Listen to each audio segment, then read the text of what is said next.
I'm exhausted, actually, George. No, I've been on a run today. I'm trying to keep it running. Yes, I wish I could still run it, but my joints let me down. Now I've got ridiculous foot as well. Your mic?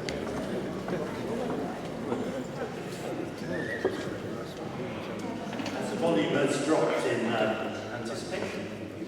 We might be a minute early, but we will begin. Welcome to St Andrews. I'm very pleased that you can join us for this very important event.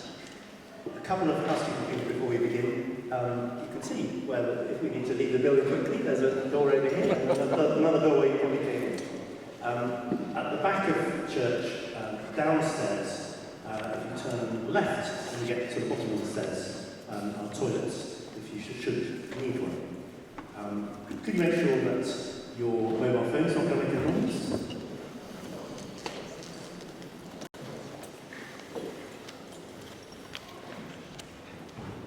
As we come towards the end of this particular political campaign, I'm very mindful of the fact that around the world there are hundreds of millions of people who do not have the democratic privilege that we do. There are thousands of political prisoners who languish in prison, whose families are away from because they have protested about things like that. We live in a very privileged society.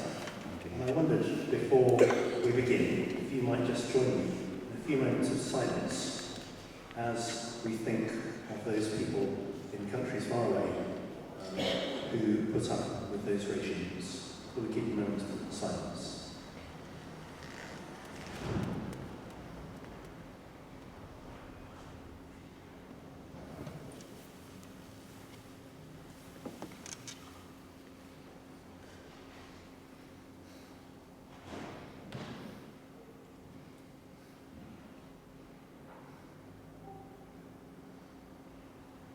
Thank you. I'm indebted to the chaplain who has taken up the thorny challenge of chairing this meeting, so I hand over to Mike. Thank you very much, Caspar, and a very warm welcome to you all. We meet this evening here in St Andrew's Church, Redruth, by kind invitation, arrangement, and I'm going to stitch him up now, suggestion of the rector of Redruth, the Reverend Caspar Bush, who approached me with this idea a little while ago. Our Redruth, of course, a town with its own long history and heritage, recognised by UNESCO, a heritage of international importance, a town with a substantially growing population surrounded by an ever-widening belt of high-tech industries, and a town which retains, I'm very pleased to say, a very strong community spirit. However, in common with many other communities in Cornwall, a town not without its challenges.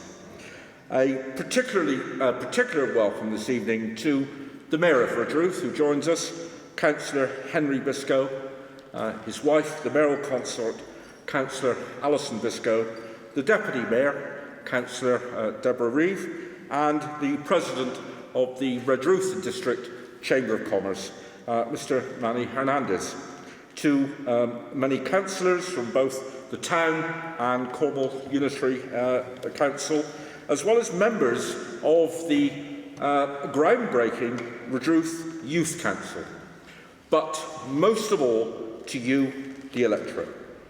Our four candidates standing in this constituency are seated in surname alphabetical order, and before I invite them to make a short opening comment, which I'm going to ask them to keep to just about a minute, and I can be as harsh as the Speaker of the House of Commons, are George Eustace on the right from the Conservative Party, Jeff Garbutt, immediately to my right, from the Green Party, Jeff Williams, to my left, from the Liberal Democrat Party, and Graham Winter, to my far left, from the Labour Party, a wit called this meeting our very own G for gathering, because of course we have George, Jeff and Graham. Without further ado, and to keep things balanced, I thought I would start by inviting Graham Winter from the Labour Party just to say a few words, no longer than a minute please, about yourself and why you're standing. Right, a minute, right, okay. My name's Graham Winter, standing for the Labour Party. Got involved in left-wing politics, I guess, when I was a teenager, interested in animal rights, C&D, all that kind of stuff, Greenpeace that was going on back in the late 70s and 80s.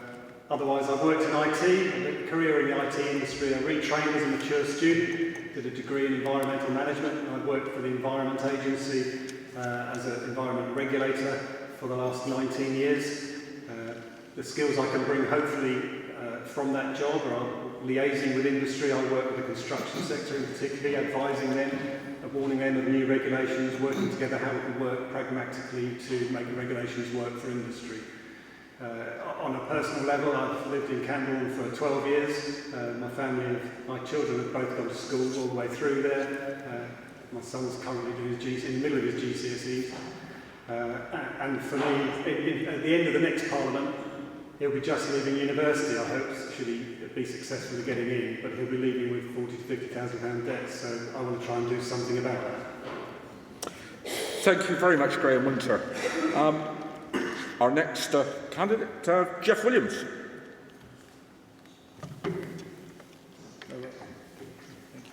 Hi, my name is Jeff Williams and I'm a Lib Dem candidate. I worked professionally as a teacher and lecturer in both secondary and further and higher education, and unfortunately had to give up on medical grounds back in the 90s. I got involved in politics when Mrs. Thatcher got elected because I, in my relatively youthful arrogance, was determined to do something about it. And I served as 30 years as a councillor up country, stood for Parliament several times. We've been down in Redruth now, 11 in fact, for a couple of years. And why I'm standing in this election is basically because I believe very strongly in the values that the Liberal Democrats themselves stand for.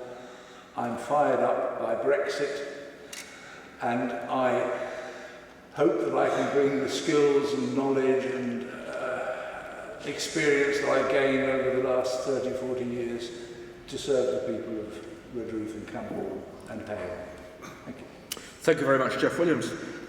George Eustace, please. Thank you very much, Mike. I grew up in Cornwall and actually spent 10 years working in the family business, which is Travasky's Farm down at Connor Downs. But I got very interested in politics over the Euro debate initially, and in 1999 I joined that campaign and then did a number of other jobs in politics, including being Press Secretary David Cameron for a while. But by my late 20s, early 30s, I was thinking I wanted to stand myself in politics. So in 2010, I stood for election here as a Conservative, and I've been the MP for the last 7 years. And in my time here locally, I've really tried to focus on regeneration of the area. I got very involved, for instance, here in Redruth, getting the Cornwall Archive Centre located on the old derelict site of the brewery, which I think would be a real catalyst for change. And I'm putting myself up again because I want to build on what I've started. And also because I'm somebody who campaigned to leave the European Union, and I think the decision was right for our country. But we need to get the negotiation right now, put the arguments of last year behind us, and all work together on a new type of partnership with Europe, and I want to be involved in that debate. Thank you very much, George Eustace. And Jeff Garbutt, please. Hi, I'm Jeff Garbutt. I've lived in Carharrock. I think I moved there 30 years ago, so I've been here for quite a long time. My son went to Redruth School, and I joined the Green Party way back actually in 1976 when I lived in Taunton. And the reason I joined is because an extraordinary world tour I did as a young man aged between 20 and 24 spending about 2 years in developed countries, a long time in America, and then another 2 years in underdeveloped countries, including a year wandering around the Pacific Islands. And the contrast between these two ways of life was so enormous. And I knew that everybody aspires for the way of life that America had, with massive energy consumption, enormous consumption of materials and all that goes with that. And I thought, this is impossible. You know, the world is going to go over a cliff. And I found that the Ecology Party was catered to this particular position that I stood in. So it was exactly right for me. And I would say that the Ecology Party is, like Green Party as it is now, has a unique and very, very important role to play in British politics, even though we tend to hang around at the bottom of the lists. Although I did save my deposit when I stood in 2015, so that was a reasonable vote, nearly 3,000. I hope we can do that again, because I do think what we're saying is important. The environment is our ultimate political reality, and we need to think about that much more than we are at the moment. Thank you very much, Jeff Garbutt. I have a written question here, which I thought it would be a good idea to put to the candidates before we throw open the hustings. Reverend Bush has got a roving mic. So if you want to ask a question, I will indicate you and the mic will come to you in order to ask your question. But here's an opener for 10, which was put forward by one of the attendees tonight. And I'll read the question and then we'll start the answers. What do you propose, or I guess that would be, what would you be doing about adult mental health services, in particular in West Cornwall? Currently, the situation is that there are insufficient inpatient beds and vulnerable adults are sent out of Cornwall. George Eustace, please. Well, I think this is a really important area because mental health issues have grown quite a lot over the last 20 years. As we've understood mental health more, there's been more diagnoses in this area, and I think in particular there are issues around mental health with young people, and particularly teenagers. We're seeing a growing problem there. I've basically campaigned along with all the other MPs for a number of years alongside groups like the Invictus Trust, which was actually set up by somebody whose son sadly committed suicide, to really press the case for a designated ward, particularly for teenagers in Cornwall. And I'm pleased that they have now secured that. And there is going to be a new facility built at Bodmin so that we don't have to send people out of county. We all recognise that we can get this challenge in Cornwall, that we're at the end of the line. We're a peripheral area. It's difficult to pull in support from other areas because we're surrounded by the sea. In other parts of the country, it's less of an issue to send someone out of county. It's a big issue in Cornwall. And I think that new unit that's being built in Bodmin is a really important step forward. Thank you very much, George. Jeff Williams. Yep, thank you. Some 20 years ago, I started work as what is called an Associate Mental Health Act Manager. A job, a voluntary job, which entails speaking with clients, patients, and those who generally have been put on a mental health section under the Mental Health Act. And one of the greatest improvements that could be made to any mental health service anywhere in the country is to make far more accessible the assessment centres that some trusts are able to provide, where people can drop in when they feel either ill or uncertain as to what's happening to them, and be assured of care and at least an initial diagnosis. That's the sort of thing that I'd like to see extended not only through Cornwall, but in fact through the rest of the country. There is enormous pressure on mental health beds. And part of the way of addressing it has been, for example, through the introduction of community treatment orders for the more seriously ill. Apart from that, though, what we must strive for within the NHS is to ensure that mental health patients, those suffering from any form of mental illness, receive the same parity as patients with physical ailments in terms of waiting time and accessibility to treatment. Of particular concern has to be the access that young people have to mental health services. It is a complete scandal that young people are so often sent out of county for treatment because there is no bed available for them. Now, we as a party are planning to address problems within the NHS by fiscal means.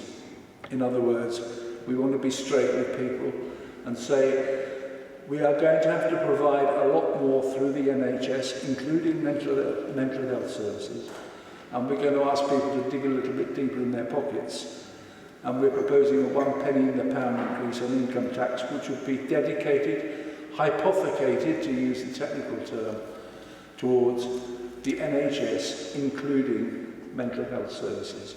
Now that's one way that I think we can distribute the load and ensure that we get the funding necessary to improve not only mental health services, but the NHS in general, alongside other measures, which we haven't been asked about. The question was specifically about mental health.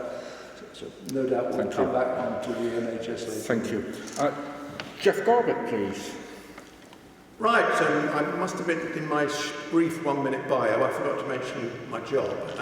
The time that I've been here, the 30 years I've been in Cornwall, most of that time I was working as a science lecturer at Cornwall College, and also I work and still work for the Open University.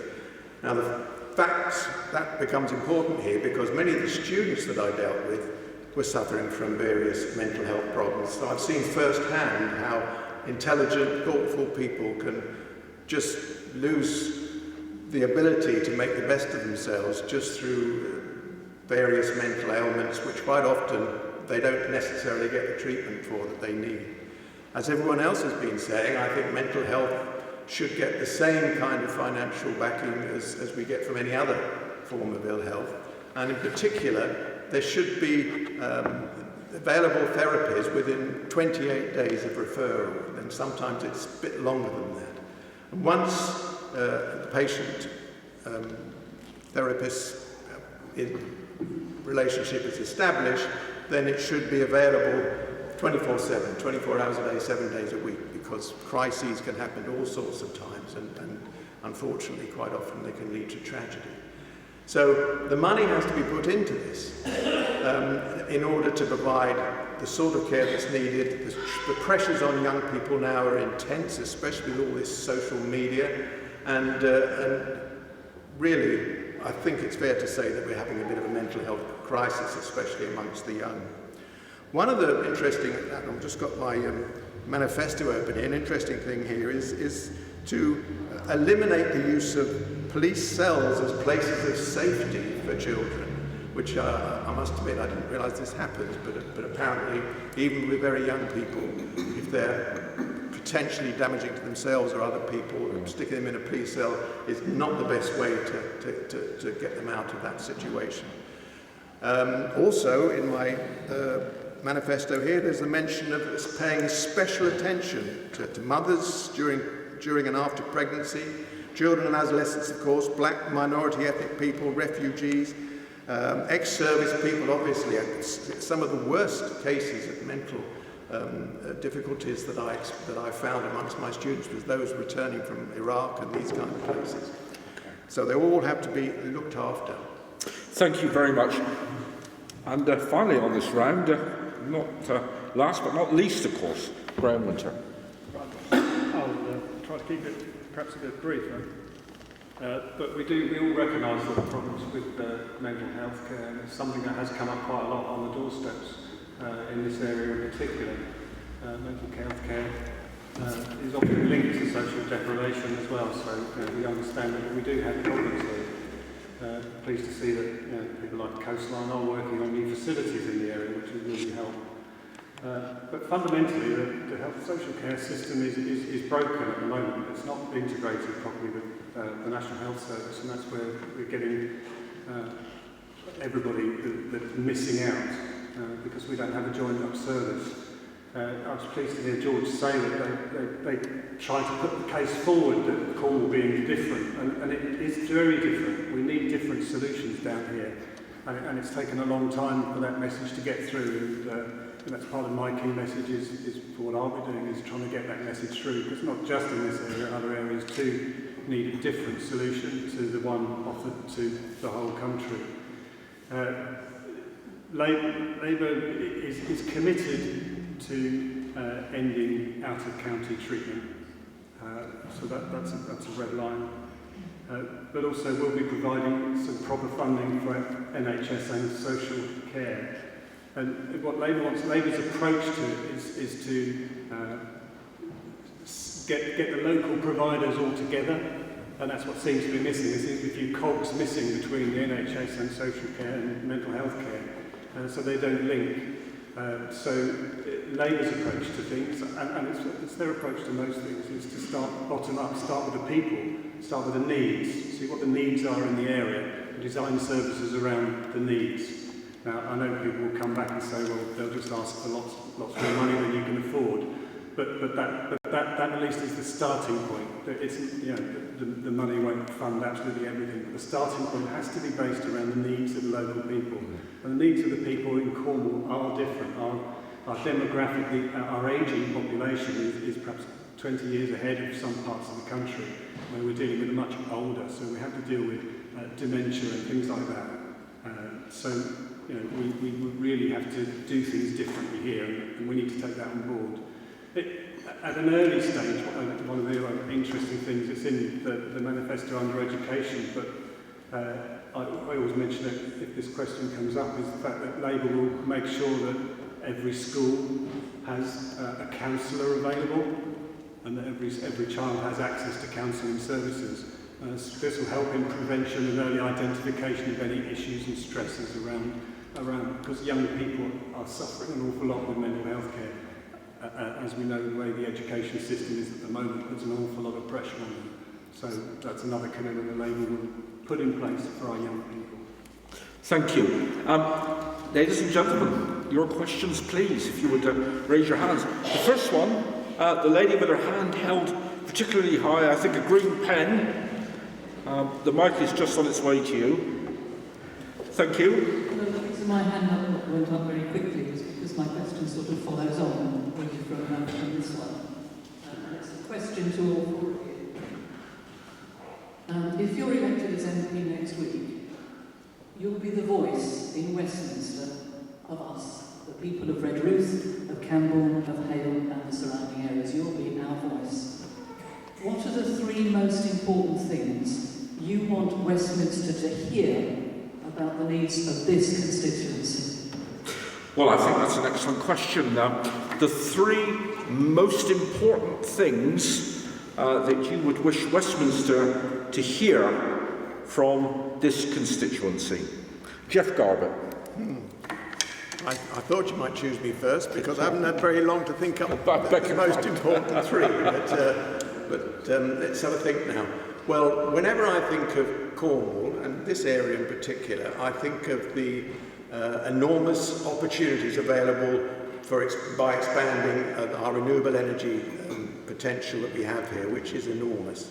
And I know that when subsidies are removed from the solar production, solar industry, an awful lot of people around here lost their jobs. People who've been putting things on my roof only a couple of years ago. So I would certainly be pushing for a regulation, removal of some of the restrictions that have been placed on wind turbines, certainly communally-owned wind turbines, and the setting up of solar systems on roofs and so on. So that would be the first thing, but that's because I'm a green candidate. That's the first thing that comes into my head. There are obviously a lot of other important things going on here. One of the key Green Party policies, which people sometimes mock, but they shouldn't because it's happening, for example, in Finland, is something called the Universal Basic Income, UBI, which means that everybody, regardless of whether they're working or not, would receive a basic income in addition to any housing benefits that they might receive. And it goes up a bit when you get older, and it's down a little bit when you're a child. But there's money going to people. It doesn't go away if you get a job, so it avoids the poverty trap, and it ensures that nobody should ever go hungry. Everyone should have enough money to be able to feed themselves and feed their families, even if it's only at that basic level. Now, the advantage of this system, first of all, it doesn't require massive bureaucracy. It doesn't mean that people will suddenly find they've been dropped off benefits and have to go to food banks. It means, and it's obviously much, much simpler to administer. What about the people who earn lots of money when they get this? Well, they're going to make up for that by increasing their taxes. So this is the sort of thing, I mean, as a Green Party candidate, I'm not necessarily expecting to become the next MP. So these are aspirations rather than things that I'd be able to put into place. I think if I was to say I'm going to do this, you might think I'm being a bit presumptuous. But certainly that's the aspirations that I would have had. That's two. I've only done two. That's two, absolutely. Yeah, and have I got time to do Briefly a third. Let's have a big, which will be a third one. Looking after our beaches, one of the things that's keeping Cornwall beautiful is the regulations that come with our membership of the EU. Now, we don't quite know what's going to happen to these. Perhaps they'll stay in place till 2020, who knows? But we must ensure that they remain as strong now. That's the regulation which affects farmers through the CAP, and our beaches and the cleanliness of our sea waters. These things must be kept in place, if not enhanced. So I'd certainly fight for all these environmental controls that come with our EU membership. Thank you. Graham Winter. Right, thank you. My first priority, I think, would be around young people. I'm sure George will mention the link road, etc., that's been done recently with EU money, but clearly there's many plots waiting to be filled with industry and getting the economy going. So we really need to push for jobs. Along with jobs, obviously, we need wages. We need wages to match the rest of the country if we can. We can hope. But Labour will introduce a national minimum wage of £10 by 2020, so we want to push that up. We want to make a fair wage. It has to pay to go to work. Along with jobs, Labour will be introducing a national investment bank, so investing £25 billion a year for 10 years, a programme of investment. And there'll be regional versions of that, so it will affect, there will be things in this area. And I personally don't believe the South West starts at Bristol. I think it starts at Tamar, actually. I will be pushing to make sure that we get a share of that. But you know, I might be elected and Labour might not, so I can't talk about all just Labour policies. You know, those are the things I will be fighting for jobs and wages for young people. That's about their opportunities. People tell me they can't come back from university because they're in debt, so they can't afford to come back because of low wages and low opportunities. I want to do something about that. So, and I think that just leaves you the third thing. No, that's young people. That was just one. Oh, right. The second was housing and infrastructure. But housing we need to get right. We need more affordable housing here. And Labour sets some minimum standards. Actually, it's a minimum standard that every house must be habitable. How is that not already the law? So we're going to build more housing, and I know people here will be concerned about that. Actually, a lot of the housing we need in Cornwall is already allocated. It's just not being built, and it's not being built in an affordable way. It's not being built for people to rent. So that's what we need to do. And the infrastructure needs to go with housing because it needs to protect our environment. Because all the water and sewage needs treatment, and again, this is where Cornwall needs a special case. We need more sewage treatment works just because of our geography. It's not down to us to pay for it all. So that's two. And third, we've already touched on, it has to be around the NHS funding. It has to be funded properly. We have to have a local solution and local funding for it. This week, Kernow Commissioning Trust, Clinical Commissioning Trust, should have released their budget. They refused to release their figures, but we estimate they're 70 billion in debt. Royal Cornwall Trust in a similar position of £70 billion of debt. We can't go on, they're at breaking point. To resolve that debt, I'm not hoping they're not going to do this, but if they closed all the cottage hospitals in Cornwall, that would save them 32 million. Okay? They got 70 million debt approximately. Right. So those are the three I'd sort. Thank you very much.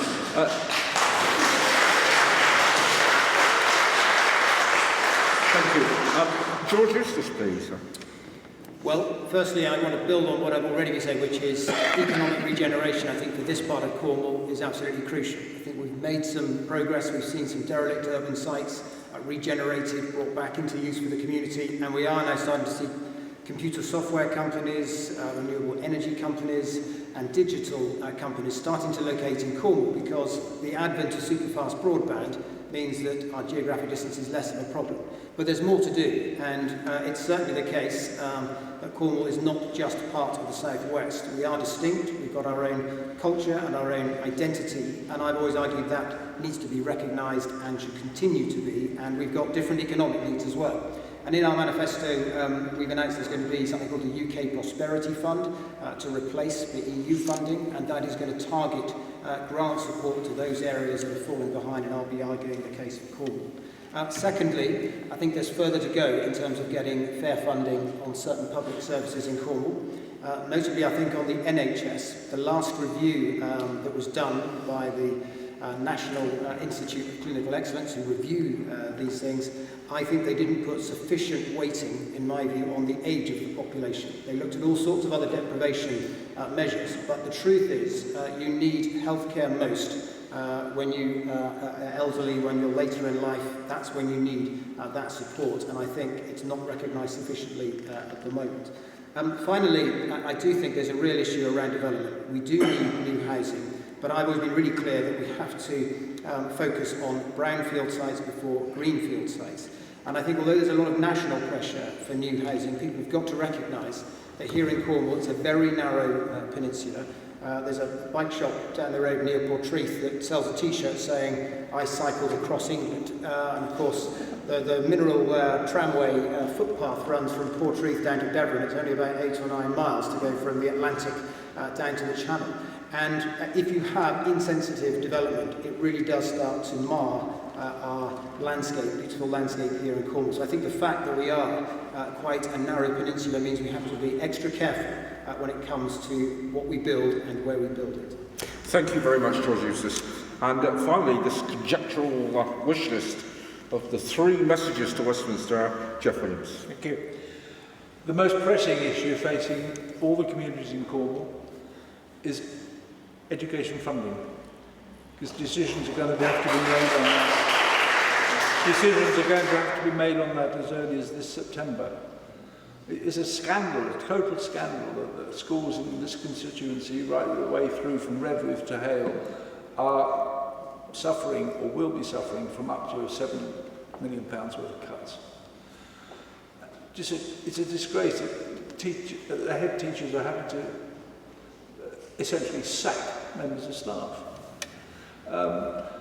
Now, the government says that it has pumped money into the education system, and it has, but that money has not kept step with rising school numbers and the other demands on teaching staff, the curriculum, and so on and so forth.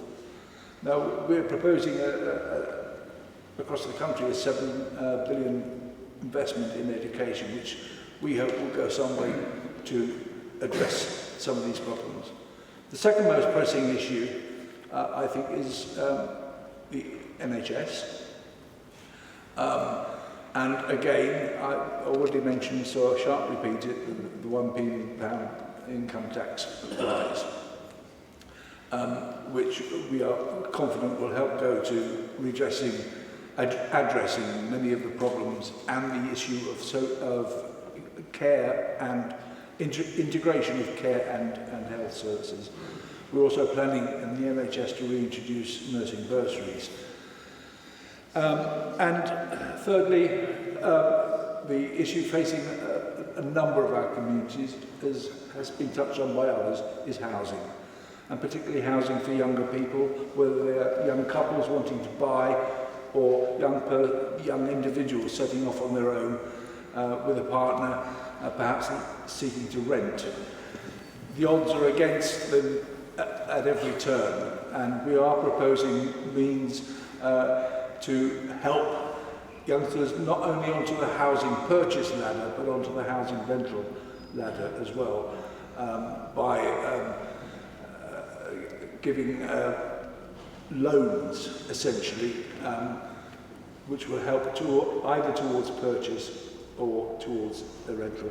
There is great detail around that, but I don't want to take up too much. Thank you very much. Those are my three. Here are your three. The next question, please. The first was the gentleman with the beard. Just thank you. Yes, and then, like the lady over there, I started to hand up because this is pertinent to what's just been talked about. George Eustace has just been saying that health and social care needs more money here in Cornwall.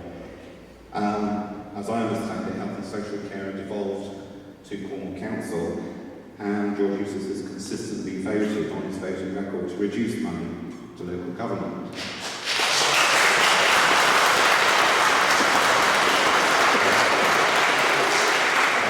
Now, during the Brexit debate, we were told it's our money. Well, I believe our taxes are our money that he's keeping away from here. So do we trust his fine words that he's just given us, or do we trust his voting record? Well, there we go. Thank you.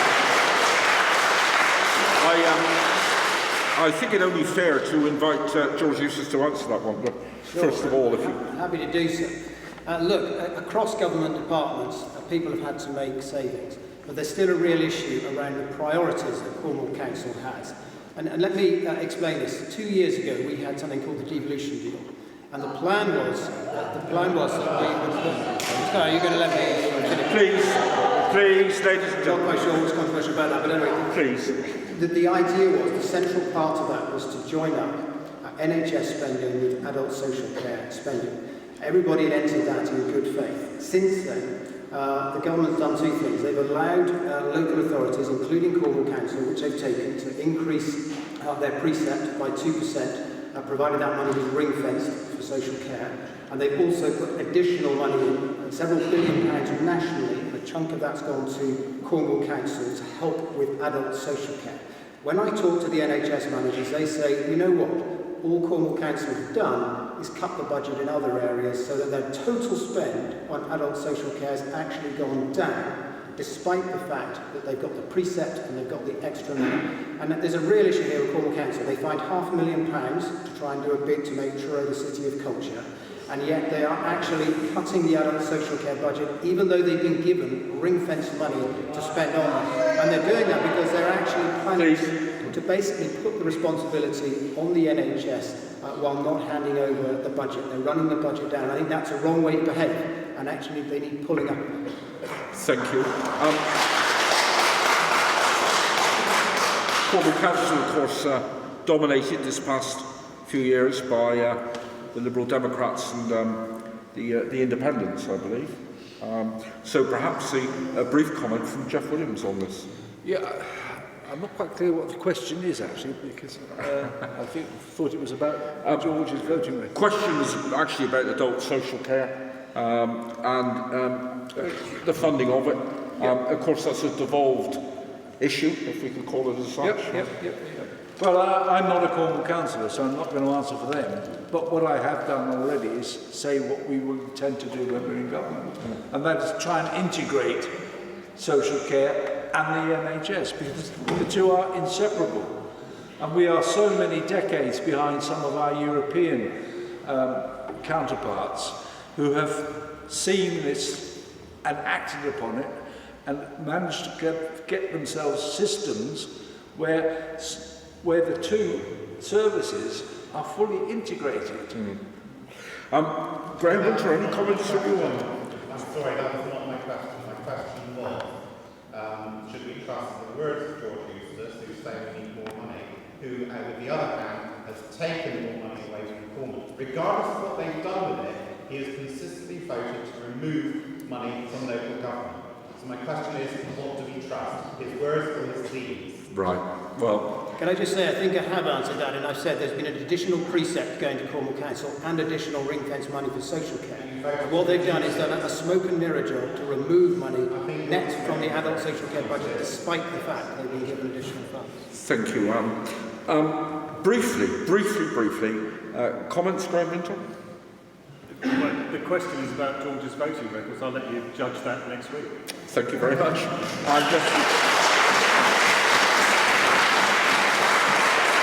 For absolute balance, which I guaranteed everybody, Jeff Garbutt, any comment? Well, this is all part of the Conservative Party's austerity programme, isn't it? Because we're taking money away from things like, well, the council are having to knock a few 50 million or something. I never get very good with figures, but they're having to knock quite a few million off their budget. They've got to cut back money left, right, and centre. And you know, where's all the money gone? That's what I would say, because we're supposed to be a very wealthy country. This austerity is just taking away from the people who can least afford it and who can least cope with it. Thank you. Got a question from the corner, which I promised, and then the gentleman back there. So if we could just... Thank you, Chairman. It's a pity we're not allowed to ask supplementary questions. I know, but time, you know. Don't interrupt. I think my supplementary to our Conservative candidate is he mentioned the UK Prosperity Fund just now. I won't know, is that Boris's bus money that he promised on the end of the coach that he said he was going to give to the NHS, but we never saw that either. But my question on a different subject is St West Water.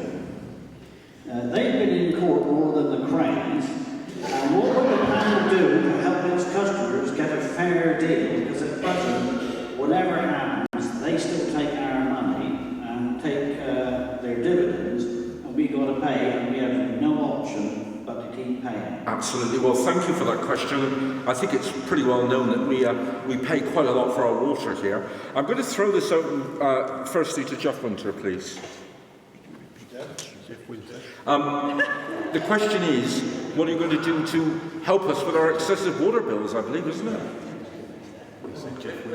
It's whichever way you wish to try and alleviate the bills by either putting a limit on them or nationalising them again. Right. Pretty straightforward then. Do we nationalise the water boards again and help with our bills, please? To me? Absolutely. Right. Well, with some of the utilities, you have a choice. You can choose a different company if you don't like them, if you don't like what they're doing, or if somebody's more competitive.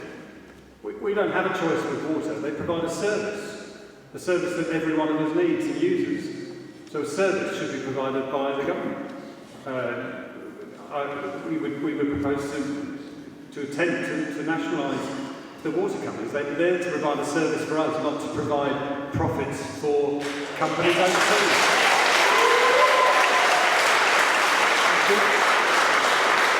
Moving along, Jeff Williams, please. I broadly go along with what Graham said, particularly as far as water is concerned. There are certain industries that I don't think it would benefit to bring under central control, but water is certainly one of them. I don't agree that it would necessarily work for other utilities, because there is sufficient competition there for electricity and so on if one is inclined to compare. But as far as water is concerned, no, it is an essential, isn't it? It is a human life essential. We can all live without mobile phones, but we can't live without water. Jeff Garbutt. Well, this is an interesting one. Many of you will receive my little leaflet with a picture of me with the seagulls around my head on.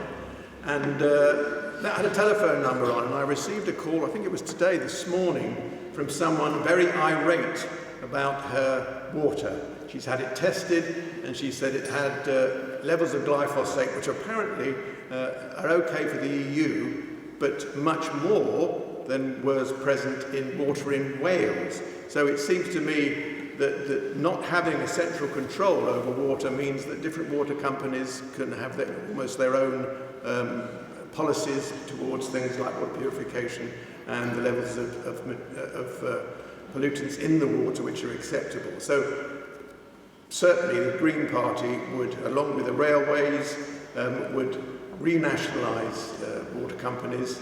As Graham said, to a big clap, I think, this shouldn't be an area for profit, this should be an area as a public service. Thank you. And finally, George Eustace.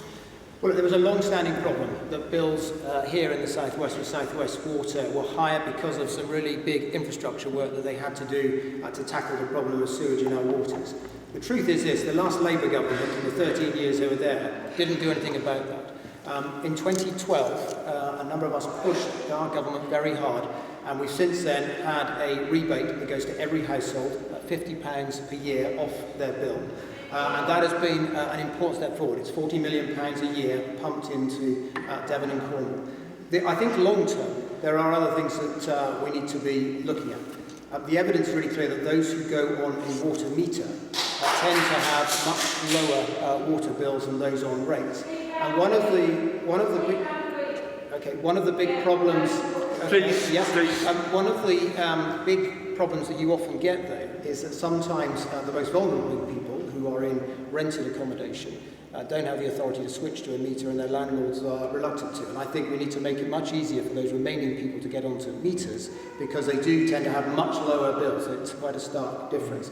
The other thing that I've argued for is what I call a national social tariff, so that the actual burden of helping people who are really struggling to afford their water bills is spread across all the water companies nationally. That's what I was pushing for in 2012. In the event, people said that was quite complicated, so they went for the rebate instead. But I still think that a sustainable long-term approach is to have some kind of nationally funded social tariff. Thank you. Gentlemen up here, with the striped shirt on.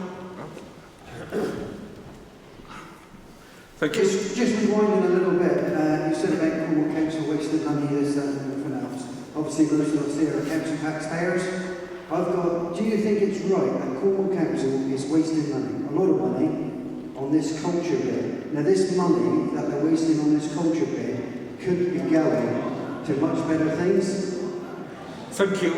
This is a question about the culture bit, which I understand has been put to bed anyway now, unless I'm much mistaken. But a brief comment perhaps from our candidates. Jeff? Garbutt, I should say. That's all right. This side. Personally, I'm a great believer in the ability of cultural events to raise people's morale, to make life worth it. I think this idea that money always has to be spent on sort of nuts and bolts is not such a good thing, because if we have a very healthy, well-housed population, what are they going to enjoy, if there's nothing going on? So I thought the money that was spent looking for Truro as the city of culture wasn't such a bad idea. Thank you. And straight across now to Jeff Williams.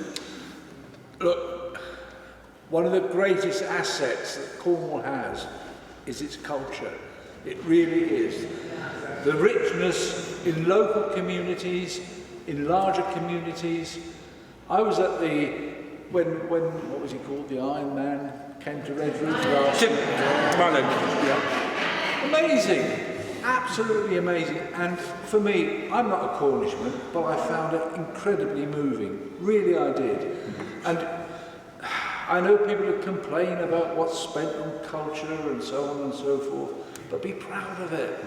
It really is the backbone of this country. Graham Winter.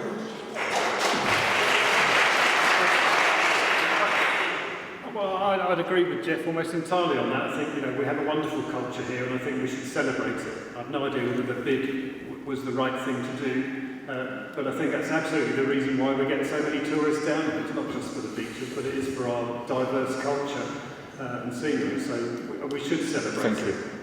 And finally, George Eustace, please. I think there's a couple of points. I think Jason's absolutely right. The nature of the question you posed is that there's an issue here around priorities, as I said earlier. When budgets are tight, you do have to pick and choose. You have to weigh one thing against another, and I'm just not sure this was the right way to spend that money. I do agree that culture is important, and actually I lobbied to get £100,000 from the government to go into a culture fund. And I would simply pose this, what if Cornwall Council, rather than spending £500,000 on a speculative bid, probably won't come off anyway, what if they had actually... Please. Well, there was a plan to, but what if they were actually to put that money, a small amount of it, into a fund that was available to small voluntary organisations in Cornwall that celebrate our industrial heritage, our culture, our language. They could have made that money go a lot further. I think there's a second point I'd make is this. Why has it always got to be about Truro?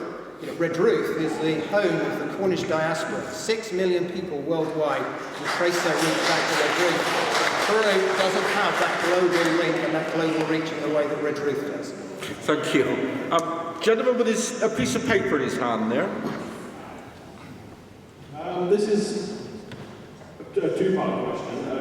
Start with to Jeff Williams, the Liberal candidate. The last time your party had any position of power, you chose to side with the Conservatives over Labour putting the Conservatives in government. Which party would you choose to join with this time? And second part, how will that choice affect the Lib Dems' policy to ignore the democratic decision by the people of Britain and Cornwall and instead cancel Brexit? Interesting question. I think it only fair to direct that to Jeff Williams. Yeah, sorry, I got the gist of it. I'm afraid I didn't get the last bit of the specific. Who are the Lib Dems going to go into Well, Tim Farron's made it perfectly clear we're not going in with anybody. We will not go into coalition. I should say, your party has decided to cancel Brexit, is that right? Has that changed? Sorry, it's a bit echoey, I'm afraid I can't... It's a bit echoey up this end. Okay, I'll try again. Okay, so, the Liberal Democrats have announced that they're planning to veto Brexit if they get in. Yeah, so the Lib Dems have said that they're going to veto Brexit. Yeah. Okay, so, how is that any part of a democratically elected system? And at what point would you side with the Conservatives again just to get a taste at the table? Right, there we go. What do you say about vetoing Brexit? Is that democratic? And just how far down the road will it be this time before the Lib Dems go into some sort of coalition? I think that's a pretty fair reflection of the question. Let me address the last bit first, because you said, how long will it be this time? Well, last time was the first time, and there won't be a next time. There we go. That clear. As far as Brexit is concerned, look, we are starting from the point we accept. Last year, the people, mark you, the people of this country voted to leave the EU. It wasn't the government who voted, it was people sitting here who voted to leave or did not vote to leave.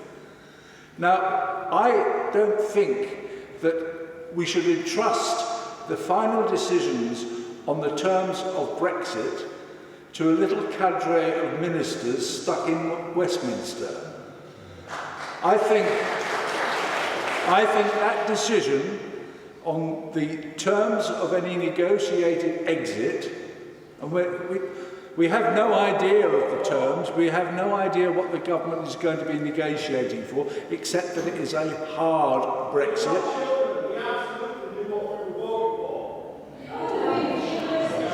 I think I didn't quite catch that comment, but I think that was a question that was fairly specifically aimed at the Lib Dems. I think with the consent of the other three candidates, we can move on.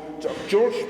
I just wanted to say... Sorry. So I was just going to finish the point I was making about returning to the country to say to people in a referendum, look, these are the terms that we have negotiated with Europe. Are you happy with them? And if we say as a nation, no, we're not happy, then we should have the opportunity to think again about actually leaving Europe. Briefly, please, George Eustace. Yes, I think the issue here is after that referendum, some of you will remember there was lots of legal discussion about triggering Article 50, which was starting the formal process. And the gentleman is right, because the Liberal Democrats, along with the Scottish Nationalist Party, were the only parties who voted against that, effectively voting to ignore the referendum result and not to commence those negotiations. And I think that's wrong, because, look, I was on the Leave side, but I also recognise it was quite a close result. And what we all now need to do is to respect the result and actually work together on a new type of partnership with Europe, where we can have free trade, where we can cooperate on common issues such as the environment, but crucially where we no longer have EU law having jurisdiction in the UK, so we become a properly independent country again. But that still means we can cooperate. And what we've got to do is to stop refighting last year's debate and actually just get on with the job of getting a successful Brexit and putting in place that new partnership that everyone can be happy with. Thank you. Jeff Garber, that's the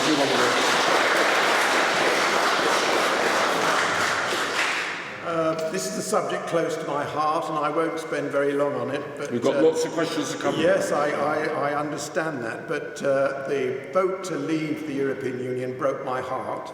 I just cannot believe that the country that I came back to, having worked overseas, has started to turn in on itself and pull up its doors. This is one other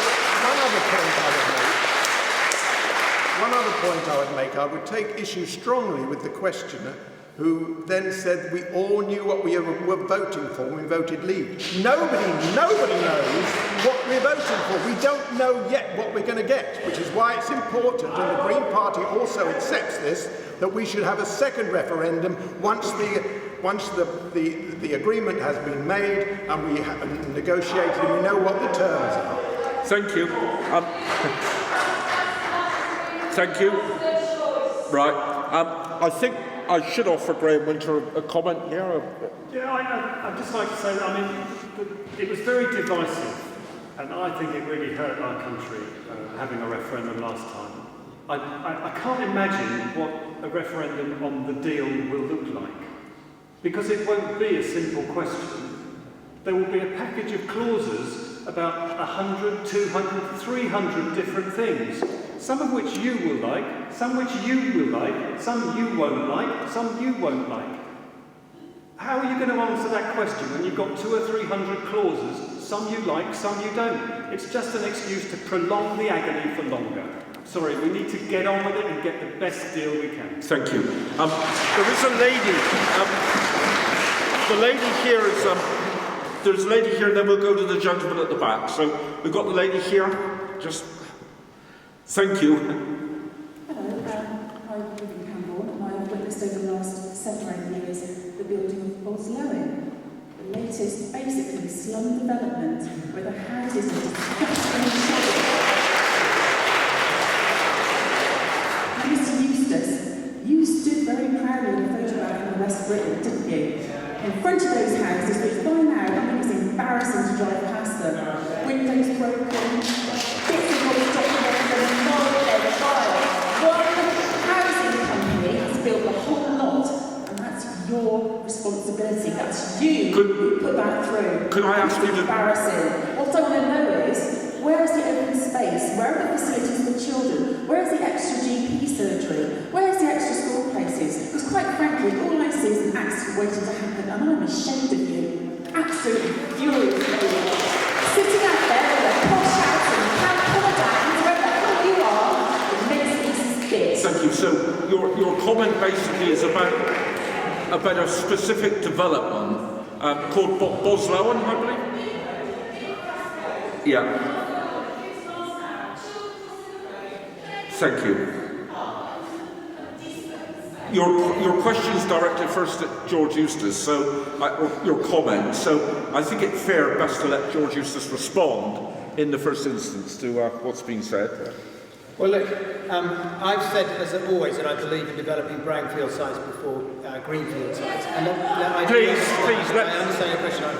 Let the reply. I think if you look at the developments we've had, Some have definitely been way better than others. So I give a good... Please. It comes down to planners getting it right. And I'll come on to Buslowan specifically.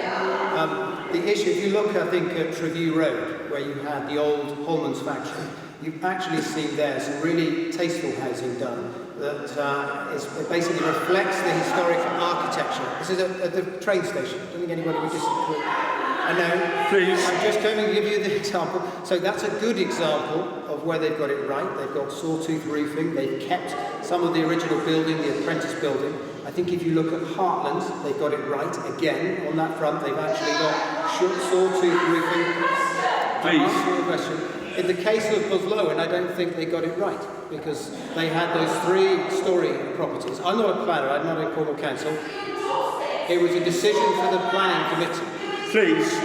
There's a key problem they've got on the Buslowan estate, and they've learnt the lesson for the second phase, is around that time a lot of developers were using something called K-rend, which is a type of rendering on the front of the building. And actually, the truth is, in wet areas with high rainfall like Cornwall, it does not fare well. And they've learned the lesson from that, and you'll see that in the later phases they're not doing that. They've got more brickwork, and they've got more traditional masonry, which I believe is the right thing to do. So this comes down to basically planning regulations, in my view, getting the planning regs right, and getting the initial planning right, and that wasn't done in the case of Buslowan. Well, I think I'd like to throw this open. Planning, rendering, and over 50,000 houses coming our way soon. Jeff Winter. Jeff Winter or Graham? Graham. I'm getting the G's mixed up. Too many Jeffs. We'll all call ourselves Jeff. We'll all be Jeff, yes, sorry. Graham Winter. Sorry, I apologise. As I understand it, this particular development was, the people that are in charge of these developments and making sure they're being built properly, frankly, are Cornwall Council.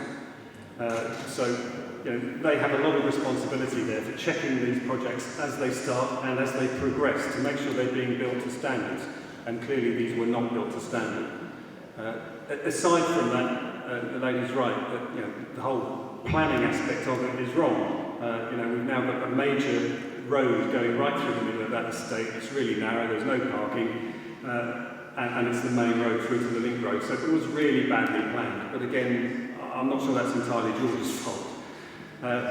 Some of the things about planning that can be levelled at government is the fact that developers are able to ride roughshod over local decisions. And we've seen several local decisions in Campbell and in Truro where large-scale developments have taken place on greenfield land after Cornwall Council had turned them down. They appeal and they get permission to go ahead. So we're losing our greenfield land. They're allowed to build them without building the right connection roads, without the right infrastructure. Again, on the Buslowan estate, the earlier drafts, and there were several drafts of the plans, included doctor's surgery, extra classrooms, prodigal primary schools, green spaces, and they've disappeared. The green space that's left is about to be built on. They're putting planning for that now. So, they ride roughshod over that. Local decisions need to remain local. I want to stop them overriding it at the top.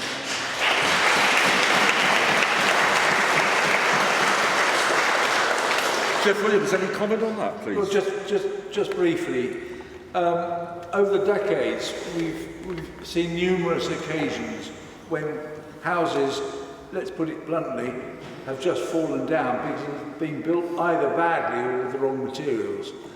And one of the lessons I would have hoped that we would have learnt since the mid-1960s, when we started to build the wrong sort of housing, is that new housing must be built to the highest standard possible. That must be safeguarded by the community, and the best way to do that, which is where I welcome the developments in local government, is that the powers to control planning and development come down to the lowest possible level, which in our case here is the town or parish council, where you can go and speak and have your say.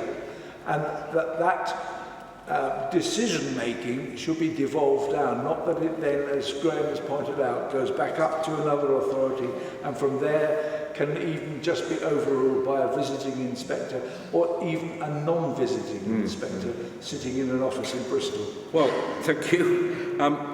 Less cladding and more granite, Jeff Garbutt. Well, I can concur with my namesake there, Jeff Williams. As a parish councillor in Carharrock, I'm always a bit stressed by the fact that we're asked to comment on planning applications within the parish, and yet they usually, when they go to the county planning panel, they don't take, I don't think they take any notice of what we say at all. And recently there was a case where it was a planning application was turned down by the parish council, it was turned down by the council planning authority, and it went up to Bristol and they accepted it. So that's something which I would want to put a stop to. With the planning should be much more local. One other thing I would say from a green perspective, and I don't think this is happening at the moment, that all new housing should be zero energy in terms of insulation, in terms of the heating of it, and I don't think this is happening at the moment. Thank you. Definite cry here for neighbourhood plans by the look of it. I'd like to go to the gentleman at the back with there, and then across to the gentleman with the white t-shirt and the grey top. So, thank you. Hello. Hello. I used to live in Islington North, and I once went for an MP surgery, a very hard-working man. I got skin up at 11 o'clock in the evening. I attempted to supply him with a cannabis plant. He declined my invitation, but he did tell me that he was pro the legalisation of cannabis. And I wondered if the people would give a yes or no answer as to whether they think that cannabis should be legalised in order to raise taxes, because you can tax it, and that would provide a lot of money. Yes, it does, sir, and that would be a very good way to highlight that, and then the person could receive the treatment instantly, couldn't they? Yes, so your question is, should cannabis be legalised or not? And you'd like me to get a yes-no answer out of our four candidates, would you? George Eustace. No, I don't, because I think it sends the wrong signal. And the issue is this: we were talking earlier about mental health. There are actually some quite proven links now between particular schizophrenia and overuse of cannabis. I think if you legalise it, there is one, just finally I would say, what is true is that some conditions, people with sometimes MS or Parkinson's, some people do find that cannabis has an ingredient to it that actually can help with their condition. And there are actually sort of medical tablets you can get that have that cannabis extract that can help with those conditions. Thank you. Jeff Williams, yes or no to cannabis? Yes, but I can give some explanation if that's helpful. Briefly, not give some cannabis at the moment, hopefully. No. I've been in mental health, as I mentioned earlier, for 20 years. I've seen so many cases where cannabis or consumption of soft drugs, harder drugs, but particularly cannabis, can contribute to, and generally it's a young person's mental health. But the reason that there is access to mental health is through the street corner dealers. Those are the people that we need to get rid of. And I firmly believe that one way to do that is to regulate the sale of cannabis in the same way as we regulate the sale of other commodities like alcohol. We don't have a free sale of alcohol. I don't think we should have a free sale, even if it is illicit, of cannabis. Thank you. Grey Winter, cannabis, yes or no? I can't have a don't know then, right? Well, you can have a don't know if you like. You know. No, I'm not sure the case is proven for open legalisation of it. There are clearly areas where its use is beneficial, and I think that should be prescribed through those routes. Available on prescription. Jeff Garbutt? Well, I think the word that's normally used is decriminalisation, and I certainly would 100% support that. I don't think the current law works. It's not stopping young people having access to marijuana and often making a mess of themselves. The police are not really interested anymore. My sister was just telling me today, there's down in Penzance, she frequently smells young children, not children, sort of young people smoking cannabis in the park, where she's the chairman, and she got in touch with the police to say straight away to hope they would come down. They just said there's nothing much we can do about that. So it's virtually legal already, and yet the people who use it have to get it from criminals. And the normal story is, and there's certainly a fair bit of truth in it, these criminals selling cannabis to them might well want to get them onto harder drugs. If people are going to use it, and they will, then it needs to be regulated. It needs to be something that we've got some control of. Okay, thank you.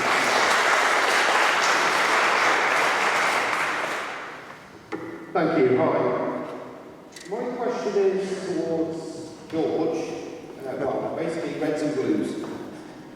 My first one is towards Labour. When are they going to, I believe in the party, but when are they going to stop stabbing each other in the back and get in the room and have a look? You can't run a country if the party doesn't get along. So I think that's a question for our Labour yes, candidate. That's for the Labour. So when are Labour going to stop stabbing each other in the back? Yeah, basically you can get along. You can't run a country if the party is divided. That's a fairly Labour Party-centric question. So the only other one is George. I'm going to ask Graham Winter to respond to that. It's a Labour-centric thing. I think they'll stop stabbing each other in the back next Friday. Because a lot of the doubts people have about our leader, and I presume that's what you're talking about, is the fact that they worry that he's unelectable. And the reason they think that they worry that he's not electable is because the way the media treats him and the way they know the media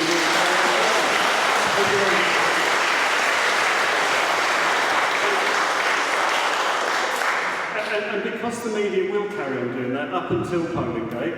In fact, next Thursday you'll see the headlines about, do you want this man running the country, and with whatever slant they put on it. They know.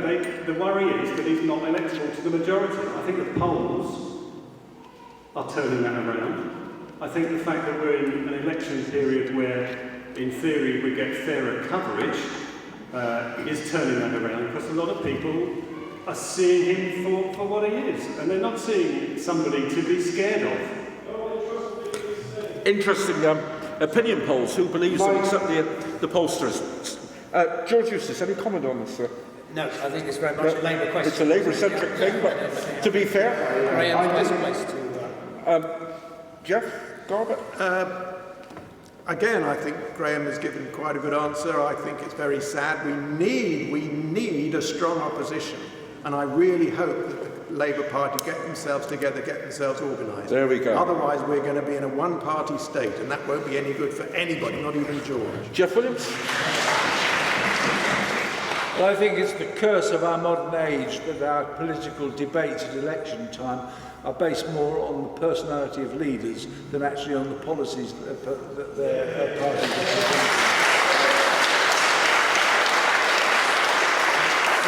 The sooner we get past comparing the qualities or non-qualities of Theresa May against Jeremy Corbyn, against Tim Farron, Caroline Lucas, whoever, the better this country will fare. So do away with this personality cult, personality politics. Let's go for policy politics. Gentleman there with the blue shirt. Sorry, one question. One question each on the first.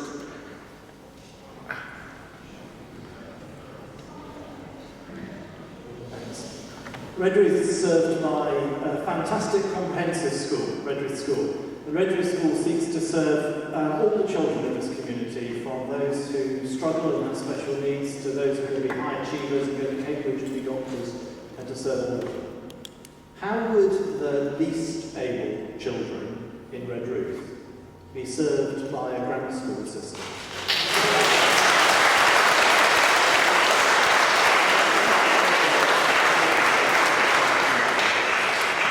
Graham Winter, grammar schools.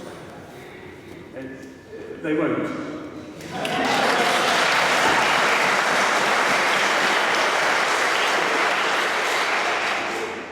We don't believe in elitist education. We believe in the best education for every single individual.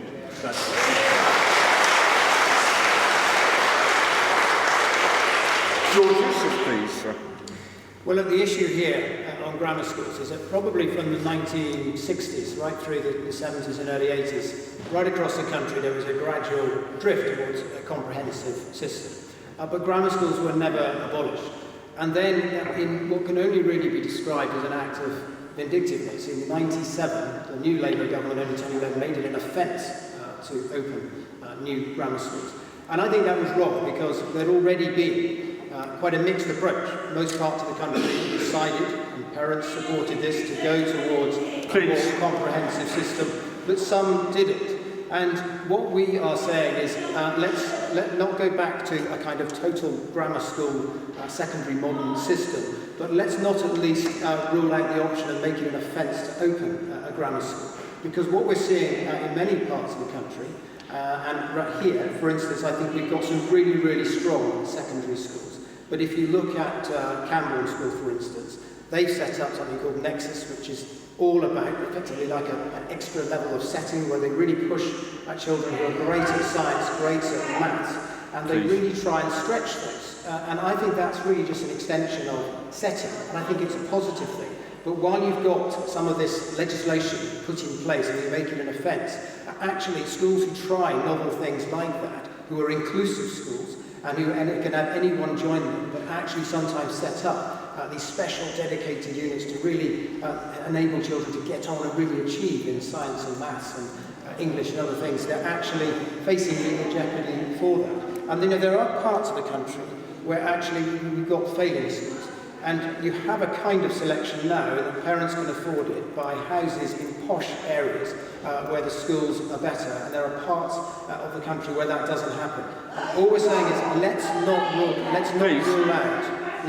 rule out at least the option where it would work to have more of a grammar school type approach.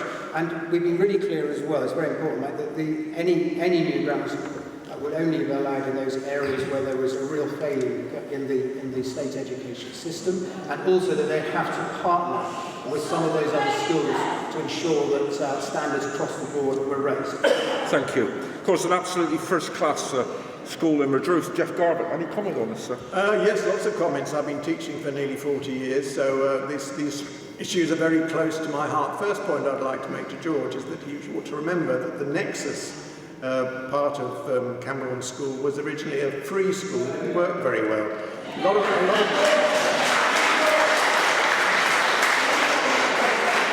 lot of money seems to go into these pet projects, and that, I mean, I think as far as I can see, this idea of getting back grammar schools is a pet project of Theresa May.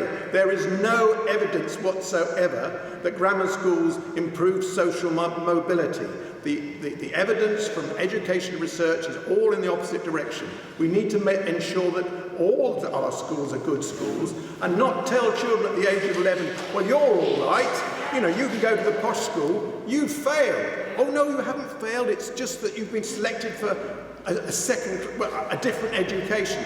Is 11 the right time to do it? Is 11 the time for young children to suddenly find that they're not good enough, they can't go to the school with the posh kids? I just think it's appalling, and it's because so many of the decisions that are being made by politicians are not based on evidence, they're based on half-baked ideas, they're bringing back they bring back from their own privileged childhoods.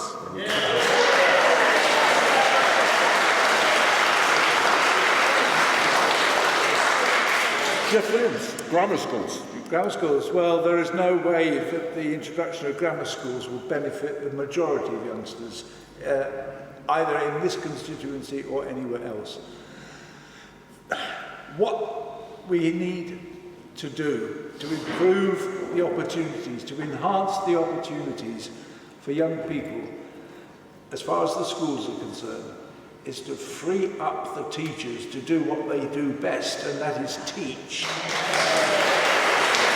Rather than having to treat their children, the school in their schools as objects for a tick box exercise, which is frankly what it has become.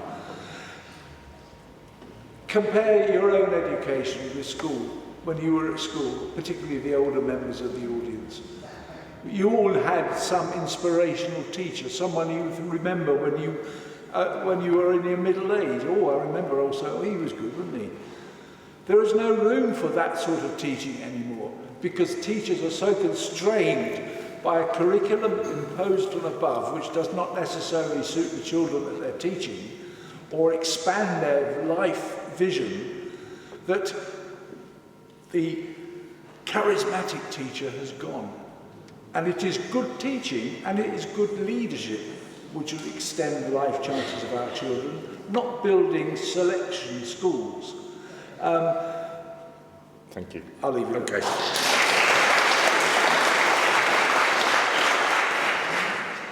Gentleman there. I'm trying to sort of spread the words. Lovely. Chris Hines, I went to a comprehensive school. My question is, on a day that Donald Trumpet pants shocked the world and withdrew from the Paris climate change agreement, where's Theresa May and her leadership? Does that really represent where our country's going to go? Fracking, you mentioned renewables. You can't have much confidence in that now. She's got no leadership whatsoever. Interesting question. I'm going to ask, it's an environmentally based question you're asking.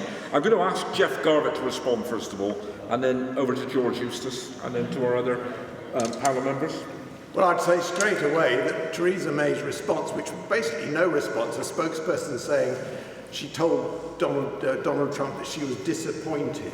I mean, this is the strong, stable leader who's going to lead us through the Brexit negotiations. It's laughable.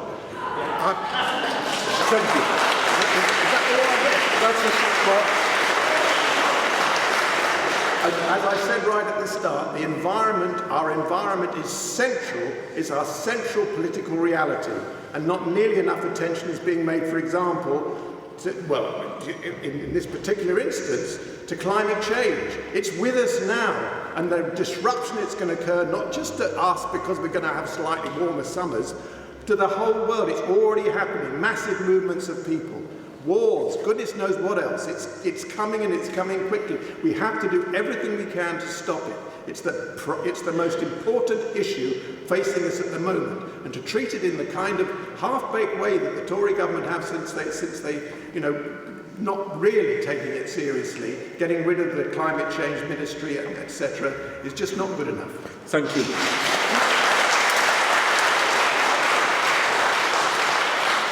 George Eustace, please, sir. Well, look, the UK disagrees with the US on this, and we are committed to the Paris Agreement. And, of course, it's disappointing for everyone that the US have taken this decision. But, if you really care about the environment, then you don't just do grandstanding and shout. What you do, let me finish, what you actually do, and the US have kept the door open to rejoining elements of this. And the real task now is to get them back on board, taking seriously commitments to climate change, notwithstanding the decision they've taken, which obviously is disappointing. And that is what we should be doing. And that is where the UK has probably got a powerful role to play, and that is what we will be doing. And the US has kept the door open to that. Thank you. That special relationship, Graham Winter. Well, yes, I'd agree. Climate change is the most serious thing facing this planet at the moment. In your children's generation, there will be big changes in this world. It's really worrying that the biggest polluter on the planet doesn't realise that it's happening. We have to get it through to them, and even redoubling our own efforts is not going to help.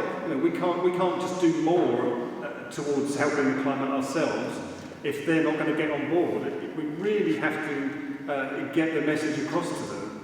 There was some hope in the words Donald Trump used. It did set some hope there might be some other negotiation. But in spite of all the efforts we've got in our manifestos about renewable energy, about stopping fracking and all those kind of things, they will be dwarfed by what is going to happen in America with the way they're going on fossil fuels.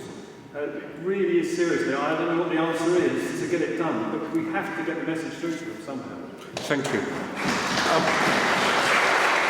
Yeah, well, it's pretty disastrous, isn't it? There's one glimmer of hope in that being a federal state, places like California and New York can go their own way, and they're going to be sticking with the Paris Accord. As far as Mrs. May's reaction to Donald Trump's decision is concerned, well, pretty feeble, to be honest, pretty feeble. And she is paying the price of her hard stance on Brexit because Mrs. May cannot afford to upset the Americans. She was going to be totally, if not totally, then to a very large degree on trade with the United States once we're out of Europe, losing the biggest market that we have at the moment. She just cannot afford to upset Mr. Trump. As we saw, well, she likes to hold hands with him, isn't he? Gentleman here, I think.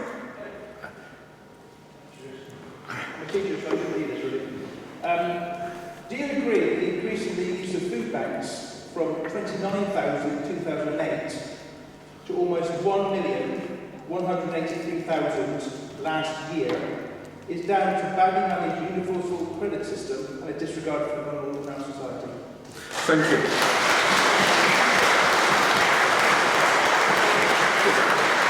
We have a very successful and well-supported food bank, of course, in this town and wider constituency. Graham Winter. Well, I'm grateful you've got a well-supported food bank, but why have you got a food bank?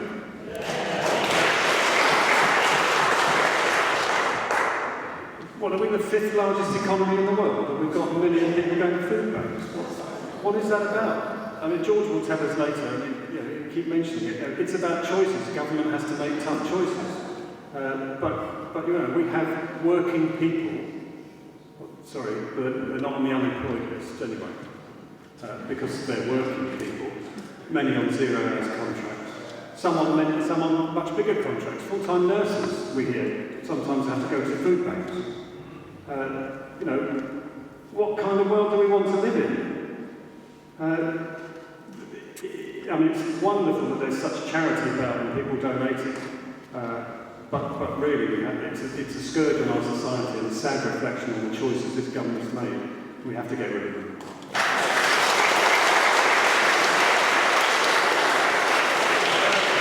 Jeff Williams. Yeah, thank you. My wife volunteers at the local food bank and comes back with some sad tales. Poverty amongst the working people, not the non-working, is growing, as highlighted. And that's one reason, perfectly blunt, that we want to remove the cap on public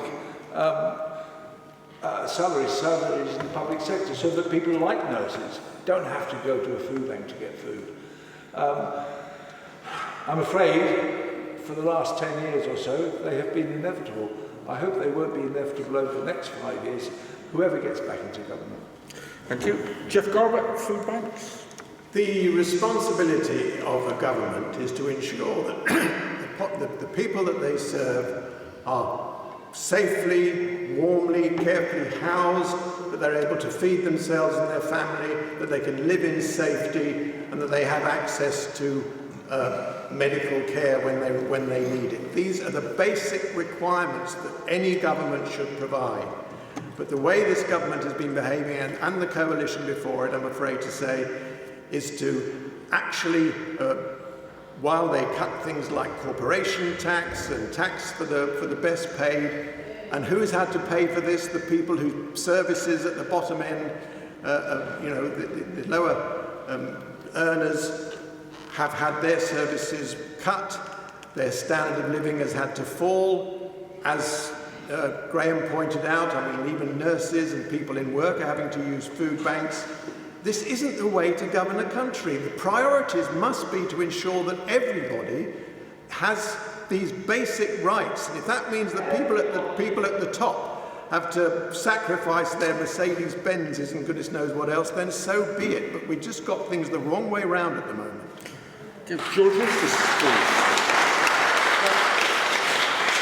We've always had projects that have delivered food aid, things like the Salvation Army, lots of good projects down the years. And the truth is that food banks are quite a recent phenomenon right around the world. In France, there's around 1 million people these food banks. The same is true in the US, the same is true in Germany. And you know, the question was specifically around benefits. I don't think it is just around benefits, because people were saying it was because of late payments on benefits, but the truth is over 90% are paid on time now, and that compares to just 85% around 10 years ago. Some people say it's down to sanctions, but the number of sanctions has halved just in the last 2 years. The truth is that I send my local office along to the food bank regularly to try to help people who've got problems in their lives. Quite often, these are people who aren't even aware what they're entitled to, and my office often help them to put in the application to get the benefits that they are entitled to. Quite often as well, they are people who are not on benefits but are working and have a knock in their life. Maybe the car breaks down, they get a big bill, they've got bailiffs at the door, they get in the hands of loan sharks. There are lots and lots of complex reasons why people find themselves using food banks.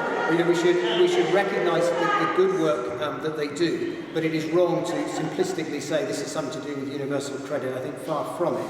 It's not to do with the benefit system, it's much more complex than that. Got a question here from the lady here. Can I just question what George Eustace? The speaker's on its way, the microphone. Yes. I want to question what George Eustace has just said, because I also volunteer at a food bank, and I would say that the vast majority of our clients come with problems with benefit suspension, benefit delay.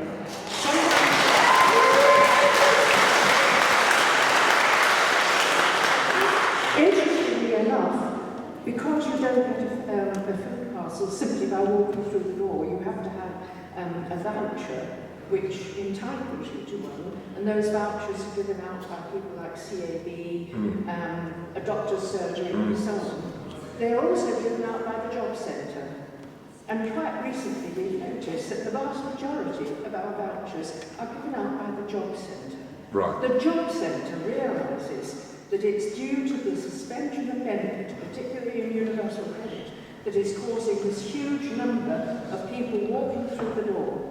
And because we have such an increase, and because also the cost of food has gone up, unfortunately, donations have gone down. So we're in the unfortunate position of having to reduce the amount of food we can give. The situation is not getting better, it's getting worse.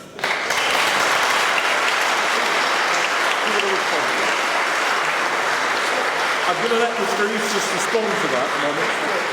Just to briefly come back on that, I mean, when I talk to Don Gardner, who organises the one in Campbell, he's very clear that actually they're trying to move the food banks on to help people with the complex problems they've got in their life, whether it's helping them to get back into employment or to deal with mental health issues or whatever else. And so they're trying to broaden their offer so that it's not just about crisis support.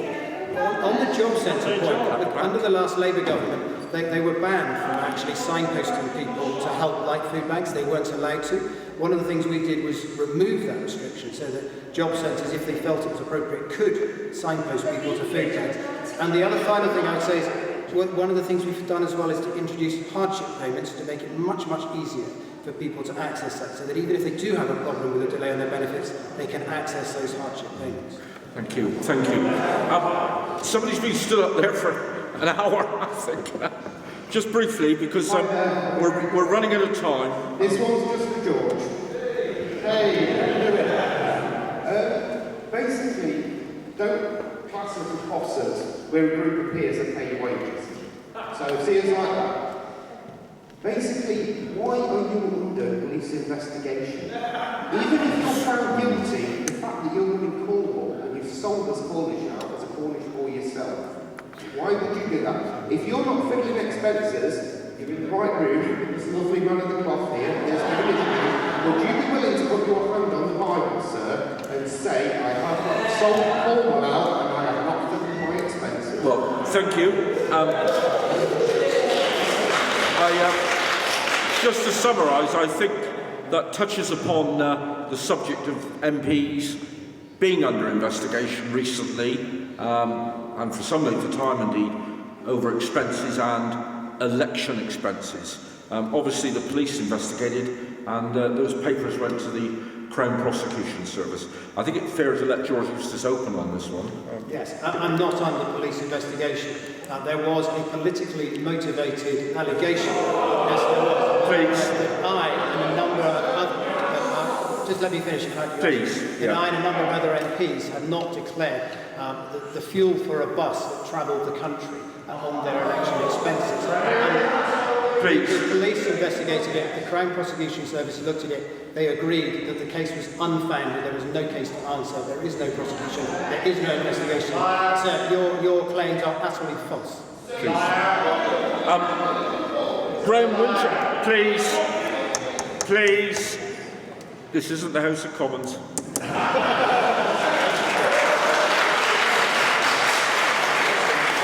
We know how to behave in Redruth, not like the bear pit. Graham Winter. Well, it's not really my place to comment, but I believe the result was the CPS thought it wasn't in the public interest to proceed, which might be slightly different. I think to add balance to this, MPs have a number of MPs have been investigated over the past many years, haven't they? And, they have, yeah. So on and so forth. Jeff Williams. I'm not going to comment on George's particular case. He's explained the situation. There is currently an investigation into another MP, I think it was announced today. But let's face it, these sort of inquiries by the police, by Parliament itself, as applied to members of all parties, I don't think any party can hold its hand up and say that they are totally free of stain. Thank you. Jeff Garbutt, finally on this particular topic. Right, this is an interesting one because if you keep your eye on the news, actually one of the Tory MPs who was investigated is now in trouble. I'm not quite sure. The MP for Thanet, I think. I think you would agree with this, George, if you've been listening to the news today. So it looks as though it wasn't sort of crystal clear that nothing was going wrong. I listened very carefully to the judgment of or at least the analysis of the judgment of the Crown Prosecution Service. And it wasn't that nothing had gone wrong, it was that they couldn't find the evidence that the agents of the MPs knew what was happening. They didn't have sufficient evidence to show that any laws were... They didn't have sufficient evidence to show that laws were being broken, but it wasn't that anyone was absolutely in the clear. It's just difficult to find evidence that people knew that what they were doing was wrong. Thank you. Gentleman with the beard? Yes, sir. Hi. I'd like to bring the discussion around to question of employment, specifically self-employment. I, like many people in Cornwall, many people my own age, am self-employed, though I wouldn't classify myself as being an entrepreneur with dollar signs in my eyes. I've got a goal of being modestly self-employed and to make self-employment work for me in the same way as employment is working for somebody else. What would your party do to bring similar employment rights to, as are experienced by people who are employed by companies, to those who, like myself, are self-employed? Self-employment and employment rights. Graham Winter. I'm probably not going to give a very long answer on that one, I'm afraid, because I'm not that particularly well briefed. Some of the things for small businesses in particular that they have trouble with is around finance, and the National Investment Bank that they want to set up will be specifically targeted at a set of people setting up small business and innovation. So I'd hope that fund, typically entrepreneurs have difficult getting access to that kind of funding, so that is one area where we would be able to help. The other thing on small businesses in particular, Labour wants to reintroduce the low rate, there used to be a lower rate of corporation tax for small businesses under a certain threshold. They want to reintroduce that, just as we want to raise the one for the big corporations. So that makes it more fair for the smaller businesses and remove some of the reporting requirements they have as well for small businesses. Instead of quarterly reporting, just to return to annual reporting. Just make life a little bit easier for the smaller businesses. Thank you. George Eustace. I think the gentleman asked question might have been getting at an interesting fact, which is there's quite a blurring now these days between self-employment and employment in a formal way in the main economy. I don't know, for whatever reason they call it the gig economy. And this is where you've got increasingly courier drivers, everybody shopping on the internet now. Quite often these people are, to all intents and purposes, in a sort of employed role in their delivery, but they are technically self-employed. And I think generally it puts a finger on an important point here, which is, sometimes the rights that they might get to holiday, to that kind of thing, they're not getting, even though it's effectively very, very close to what an employed van driver might be doing. So we've committed in our manifesto to look at this whole area, and in this kind of grey area between self-employment and employment in the economy, actually try and strengthen the rights for people working in that gig economy. Obviously then for what you might call your more traditional small business people, we've always been really clear that we should try to ease the burdens on them of administration, that we should try to support them to actually grow their businesses, and that's always been a strong belief and strong feature of the Conservatives. Thank you. Jeff Williams. Small businesses, sole entrepreneurs, the backbone of the economy in Cornwall. And so much more can be done for them. So much has been done, and the rolling out of the fast internet down to even the far reaches. Well, I'm not quite sure how far it's got down to West Cornwall. Not as far as Camborne, apparently. It's beyond Camborne.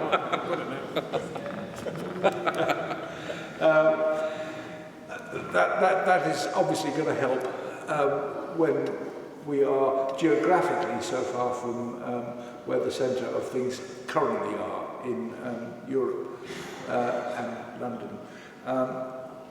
But there's so much more that can be done in terms of grant support for small businesses, make it easier to deregulate to a certain extent, but also ensure that easier access to labour markets, all sorts of things. I'm not a small business person. I don't think my wife would trust me with a small business. I'd probably spend all the money. Funnily enough, I was replying to a lady today on small business, issues around small business, and I can't remember what I told her. If the gentleman would like a copy of the manifesto, I should be very happy to provide you with one. There's an offer. Jeff Garvey. I must admit I was delighted to hear what George said just now about the gig economy. These bogus self-employed contracts really are a bad deal. I know very much my own family experience about that, and it really won't do. I mean, workers' rights have been fought for really hard, and now there's this sort of backdoor of getting out of providing them. The other thing I would like to say, from a Green Party point of view, we have a policy to set up a green investment bank, preferably from the nationally owned part of RBS.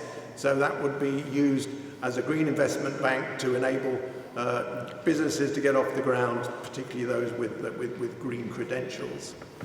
Thank you. We've got just about time for a couple of more questions. We've got one at the back. Yeah, sorry. We've got a lady at the back. Thank you. Hi. I'd like to know how we can improve skills and earnings in Camborne, Redruth and Hale. We have a very low high skills rate and a very low earnings rate. And I'd like to know how that can be improved and how your party will help improve the outcome in Camborne, Redruth and Hale and improve the aspirations of the community. Did we all get that one? Just to reaffirm your question, how are you going to improve skills? Higher skills and higher earnings and aspirations. Higher skills, earnings and aspirations within this constituency. George Eustace. Yeah, there's 3 points. I think the first thing is, in terms of higher skills, we put a huge amount of emphasis on apprenticeships and really raising the status of apprenticeships. We've had nearly 2 million new apprenticeships since 2010, and they've been very successful at helping people go on to higher wages, higher level of employment. The second point, in terms of raising wages, it's not just about skills, it's also about getting industries to locate here. And We've now got something like 400 different people working in the computer software company in Poole and Redruth. It's a great example of a new industry that's developed around a cluster in this area because we've created the right kind of workspace, the right kind of working environment for them. So people like Loofree, NetBooster and Headforward Software, a group of companies actually employing quite a lot of people, paying good salaries. And on your final point around aspiration, look, I think all of our schools in this area do a fantastic job of trying to raise aspiration of young people. All of them I've seen strengthen, get better and better. In the last 10 years or so, in my time as an MP, they've got stronger every year. Their results have got better. We've got secondary schools that we can be proud of, and I think they're actually doing very, very well, and we're raising their aspiration. Thank you. Jeff Garber. The aspirations is certainly the thing that rings in my mind here, because it's important that the education that our young children receive develops the whole person, not just driving them on with these SATs and all these kind of things to be good at English and maths and then just sticking the other things on as sort of an afterthought. Our schools are turning into production lines as far as I can see, churning out fodder for a growth economy and perhaps many, many years in very dull jobs. I think we need to move in a different direction altogether. And certainly the Green Party's vision of the future isn't one where we're just pushing all the time for everybody to be involved in growing the economy, regardless of the effects of that on individuals and on the environment. Thank you. Jeff Williams, please.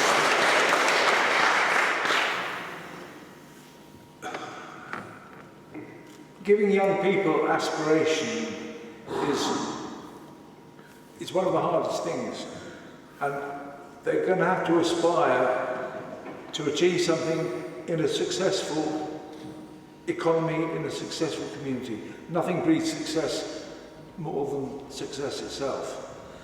And when youngsters who go through school have a successful school career, despite the pressures, and thanks to the teachers, then when they leave, they're faced with enormous challenges then. There is the issue of, first of all, further education. Then there's the question of higher education. Not everybody will want to go for higher education. Not everybody will, well, everybody has to these days, go for further education. There are ways that we can actually help that pathway, even at the most basic level, by helping with access. I mean, we're in our manifesto, we're proposing a youngsters' bus pass subsidised up to 2/3, so that they can actually travel from a remoter village into college in Campbell. That sort of thing. Thank you. We can help people, youngsters on the housing ladder. There are so many ways that we can actually help young people into work. But we need to ensure that our community, that our economy is thriving, so that gives them something to aspire to. Thank you. Graham Winter, please. Aspiring young people, yes. We have to... A lot of young people, I'd say actually quite a few parents that I've spoken to, have aspirations that their children will come back to Cornwall once they've had their wonderful education at university. But sadly, when they're saddled with £40,000 to £50,000 of debt, they don't feel the wages back here or the jobs available are going to help them. So, Labour is committed to getting rid of the tuition fees. So let's remove that.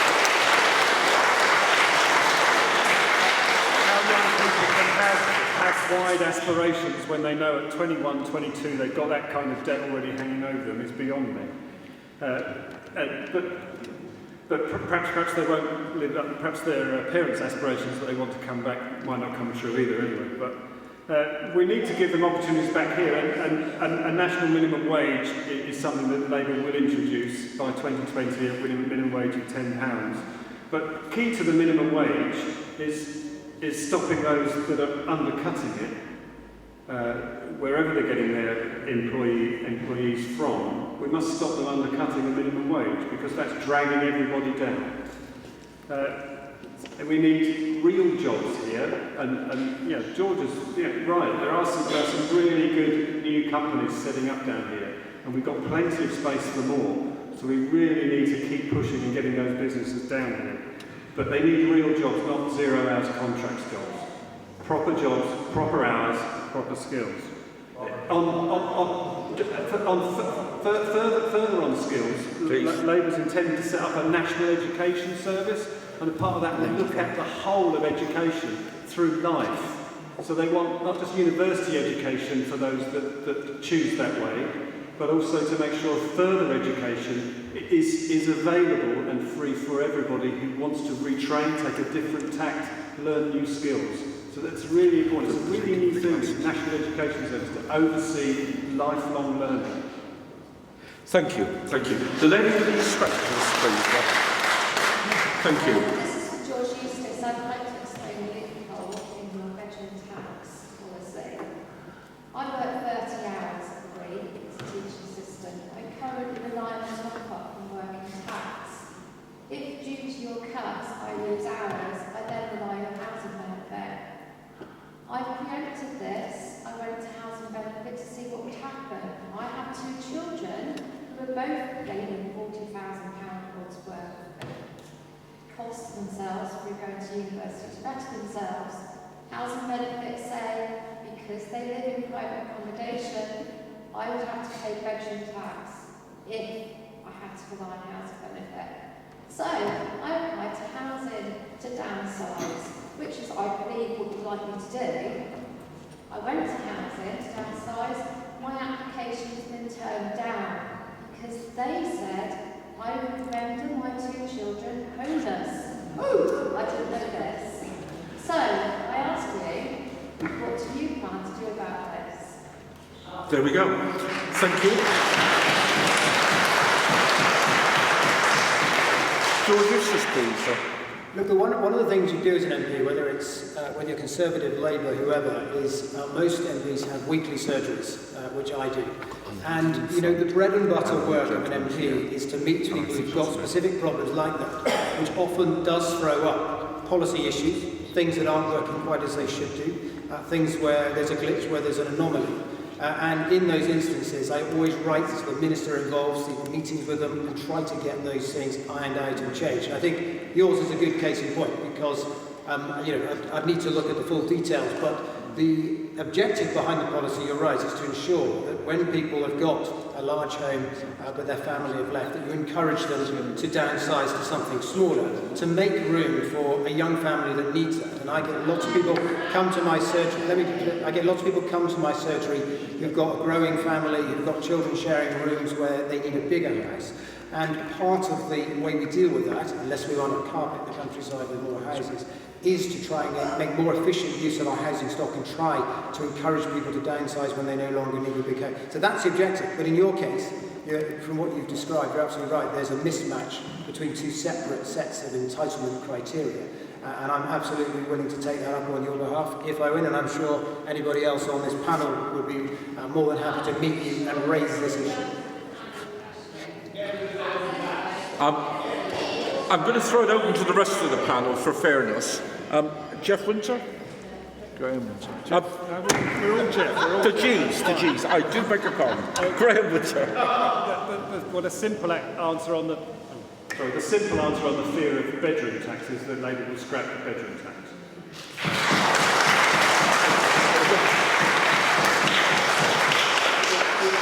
There are far too many silly rules about it.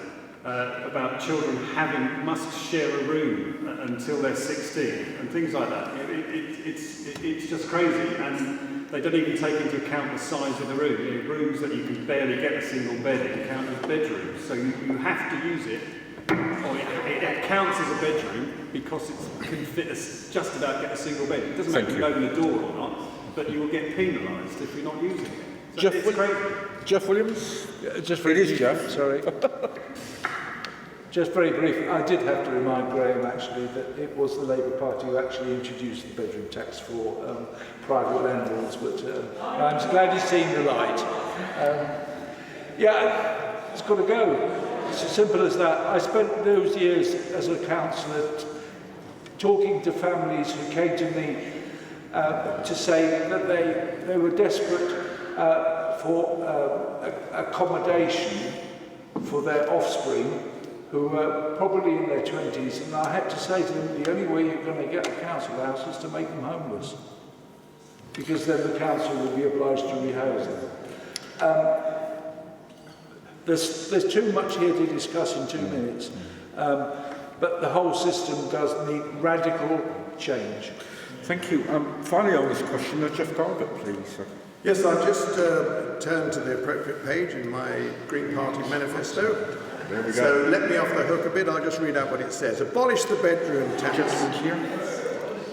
Abolish the bedroom tax, which has saved less than £400 million a year. The Department for Work and Pensions report found that more than half of affected tenants have cut back on essentials and only 1 in 20 has downsized. So it hasn't achieved what it's supposed to achieve, which is to free up the property. It's just made people go hungry. Thank you. We're coming to a close.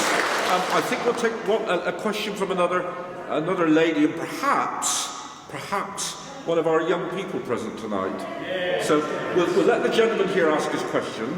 In the run-up to this election, we noticed we've been promised a lot of goodies, and one of them is to cap the price of electricity by various parties. I do recall a month of that time ago we had an election when then Labour leader Ed Miliband suggested that, and he was lambasted. So what circumstances have changed this time that he can do it? And also bear in mind that major 6 supply companies are all foreign owned. No. The echo here is terribly bad, I'm afraid. Your question concerns... Capital Electra. Do you want me to kick off? Yes, please.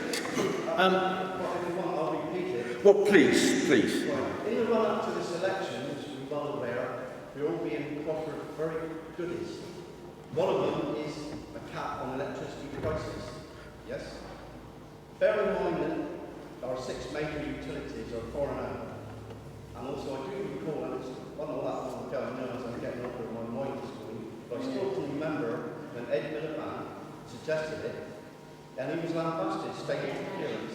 He was, he was ridiculed. So what circumstances then has changed that we can offer it now? Okay. Well, I'm going to throw that one over to Jeff Williams to start with, please. I'm afraid I still didn't quite... You didn't quite catch the question. Graham, are you happy to pick up that one? Yep. Well, I'm not sure what makes the cap on electricity prices better this time than it was 2 years ago. Yes. 2 years ago, Labour Party certainly talked about a freeze for the next 2 years on prices. How that would have worked, I'm not too sure personally. Labour Party is offering something different this time in terms of the fact that we would set up a nationally owned alternative as an energy company. So we already have a competitive market, so they would enter as a social enterprise or state-owned electricity company, which would be run not-for-profit, obviously run for the state and for the people, to give people real choice, and that would help to keep the prices low because it would be competing with other companies. But as the gentleman says, most of the major companies at the moment are all foreign-owned, and owned by sometimes state-owned as well. So we need to bear that in mind, and Labour will make some efforts to set up a state-owned alternative energy supplier. Thank you. Jeff Garbutt, please. Jeff Garbutt on that issue.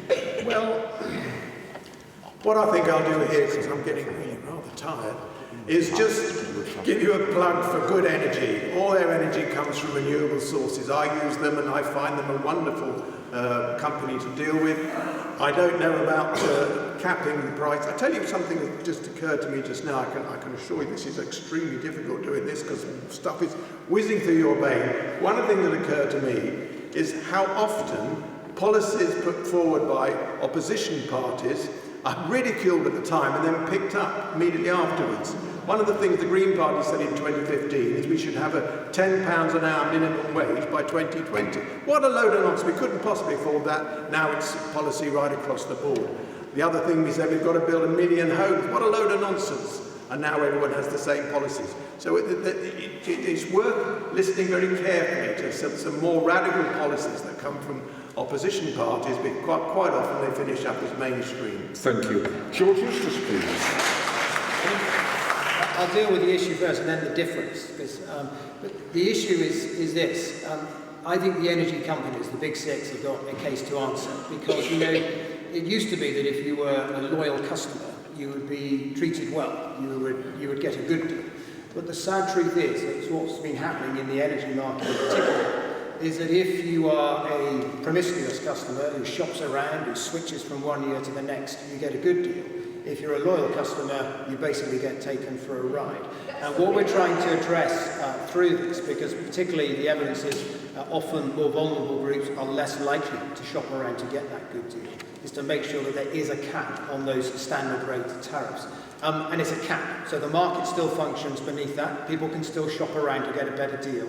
But for those who are less inclined to do that, you protect them from being ripped off. Because what had been happening is basically loyal customers have been ripped off to fund cheap energy for those who shopped around.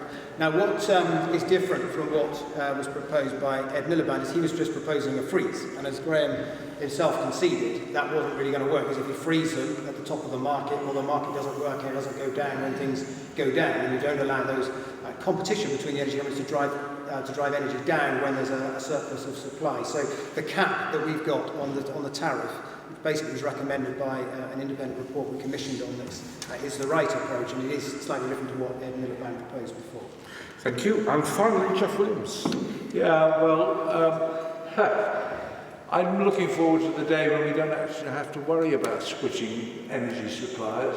I've done it a few times, and I think in the future, and I'm looking at some of the youngsters here, in perhaps 20 or 30 years' time, when we all have solar energy, when we all have perhaps little windmills in our back garden, providing us with all the energy that we need.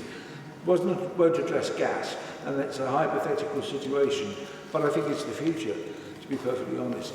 But at the moment, yeah, the government should cap or seek to have capped energy prices. That's all I can say. Thank you. Two more questions, one from the lady there, and I'm going to offer a member of the Youth Council the opportunity to ask a question. And then at the end, I'm going to give each of the candidates for election the chance to give a 1-minute summing up.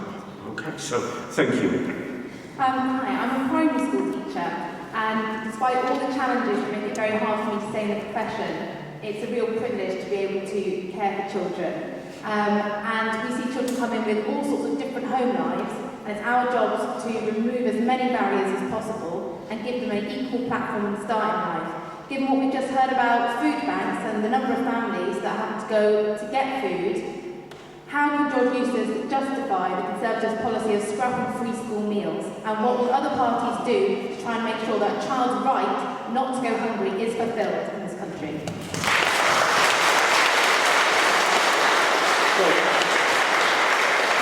That's a directed question, so I'm going to pass it right over to George to answer. We are not scrapping free school meals for those who are means tested as needing it under the current free school meal programme. I know what we're doing, just let me finish. I know what we're replacing the universal access of infant age children to free lunches, which applies to wealthy parents as well as those who struggle. We're replacing that with a universal right to a free breakfast.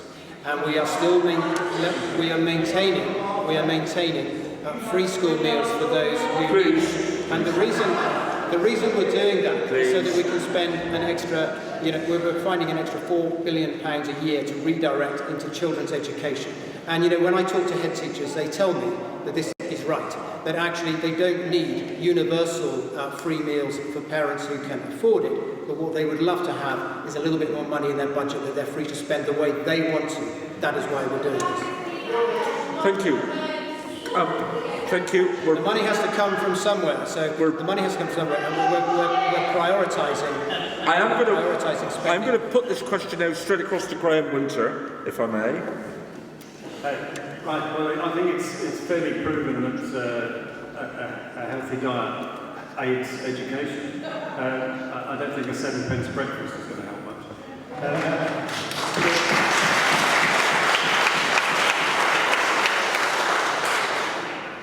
Often there is a stigma attached to handing over your ticket to say you've got your free school meal.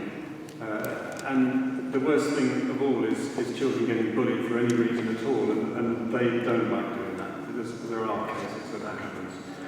So Labour will introduce a free for Key Stage 1, they're looking at introducing free school meals.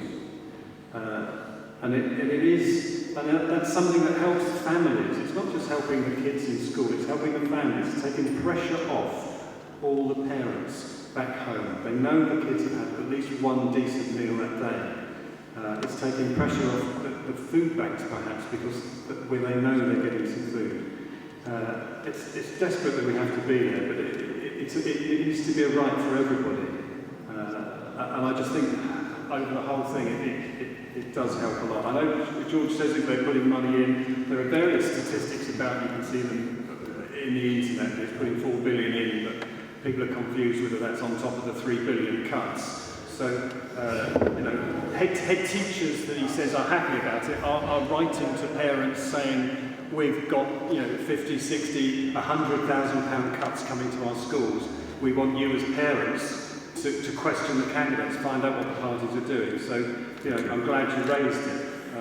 If you've got kids in school, talk to your head teachers, because they're fully aware of the cuts that are coming through. Just very quickly, just to add, the stress that teachers are under and the pressure they're under, and many are leaving the profession, could be enabled by them being rewarded more fairly and ending the pay cap on public sector pay is essential.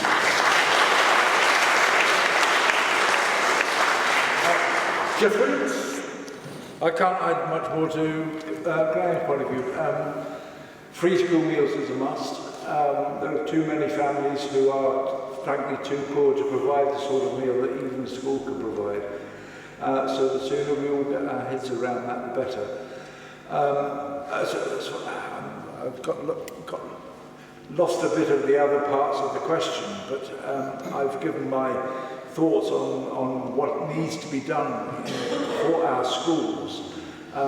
We're promising the investment that it needs as far as the teachers are concerned. We're proposing to lift the pay cap. So there is so much that can be done to benefit the schools, to benefit our young folk. Thank you. Thank you. Jeff Garbutt, finally, on this one. Well, I grew up in the glory days of the welfare state, and I had a third of a pint of milk every morning, which was absolutely wonderful. But who got rid of that? Milk snatcher, yes indeed. Still there. It is still there. Well, there is still free milk. Well, I'm glad to hear that, George. In other words, you countermanded Mrs. Thatcher. That must have been a difficult job. But listen, one of the things that, I thought the questioner was wonderful. They're talking about making a level playing field. As a teacher myself, it is a wonderful, noble profession. And I do get quite upset when I see what's being done to it now, and the way that teachers are being harassed with these results, payment by results and so on. But one of the things that the Green Party strongly believe in is the best way to ensure children have a very good start in their education is to have preschool. They should, starting from the age of about 3 or 4, and then compulsory education starting at 7. And I think that would be an important way of making sure that all our children have an excellent chance of reaching their full potential. Thank you.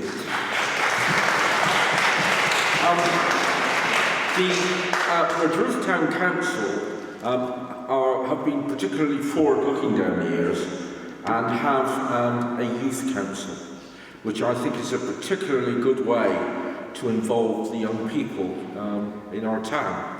So I'd now like to extend the last question to a member of the Youth Council, please. are passionate about having a say, would you fight to lower the vote age?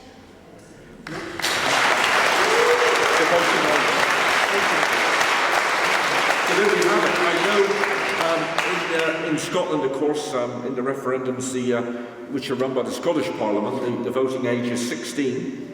In the rest of the United Kingdom, it's 18.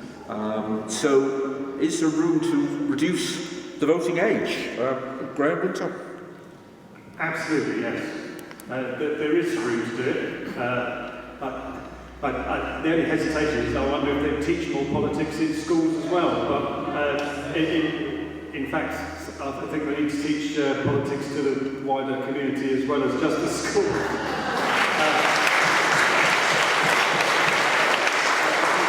Some of our young people, perhaps these are good examples, can set a good example to our older folks that don't get involved in politics. So yes, I'd absolutely encourage it, and the Labour Party will move towards making the 16 voting age a reality.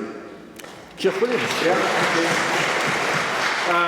As far as I can remember, our party has been committed to votes at 16. Interestingly enough, I had an email from a young lady who is, I think, just under the voting age, and her dad has lent her his vote. In other words, he will vote the way she would like to have voted. I thought that was actually very encouraging, and I sent her a copy of our party's manifesto.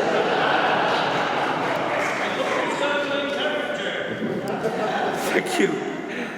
Thank you very much, Jeff Williams. Of course, this against the background that a record number of people in and about this constituency have registered to vote in the forthcoming election. People have been coming out from under the woodwork, I understand, to vote. Jeff Garbutt, the voting age. I'm interested to hear what Jeff Williams said, because I had the same letter, Jeff, and I've sent her 2 or 3 emails and attachments, and she replied to all my emails as well, so it'd be interesting. We will never find out which way she went, but anyway. But certainly, official Green Party policy has been for many years votes for 16. And the other thing I would want to point out as well to our young representatives down here is the unbelievably silly electoral system we have at the moment, first past the post.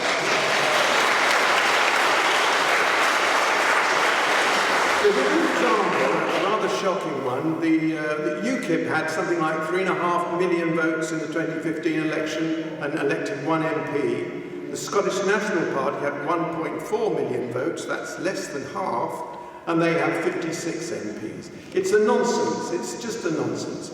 And we need proportional representation, so I hope that young people will carry that through. Thank you.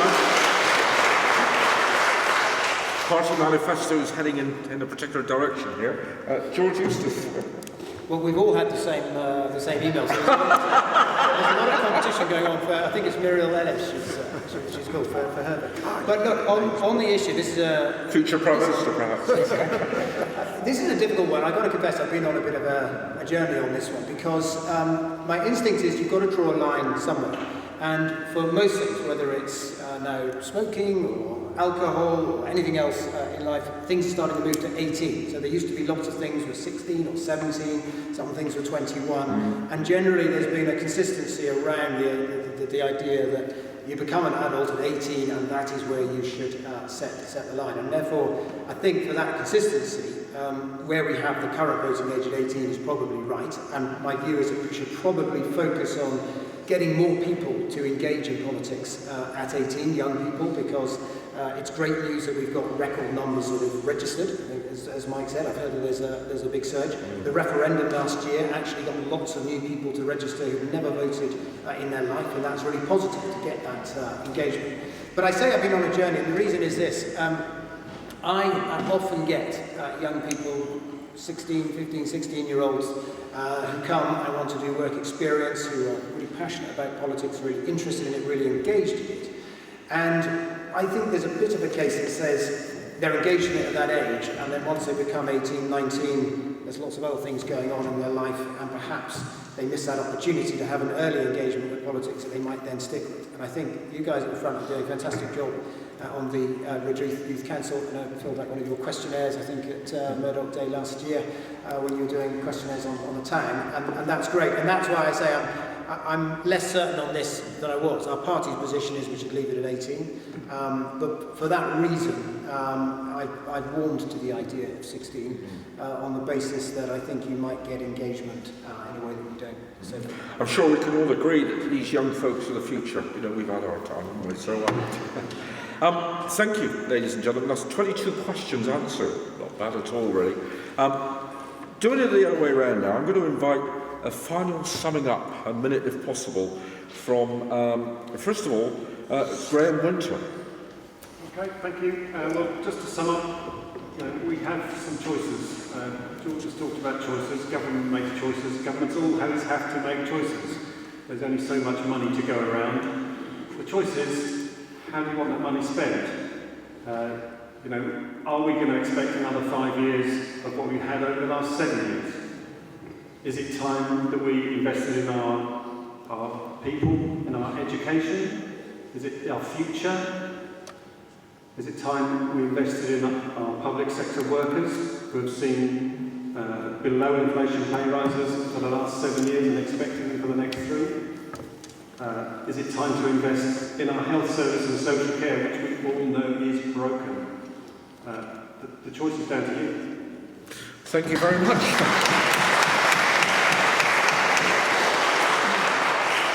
Jeff Williams. Well, you've got a choice next Thursday, of course.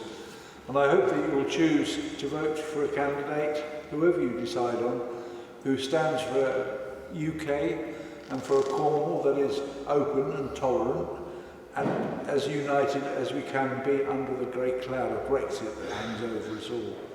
Whatever happens with the Brexit negotiations, and let's face it, it does hang over everything at the moment, we have to ensure that the deal that Cornwall gets is the best that can be obtained, whether we're talking farming, fisheries, enterprise, business.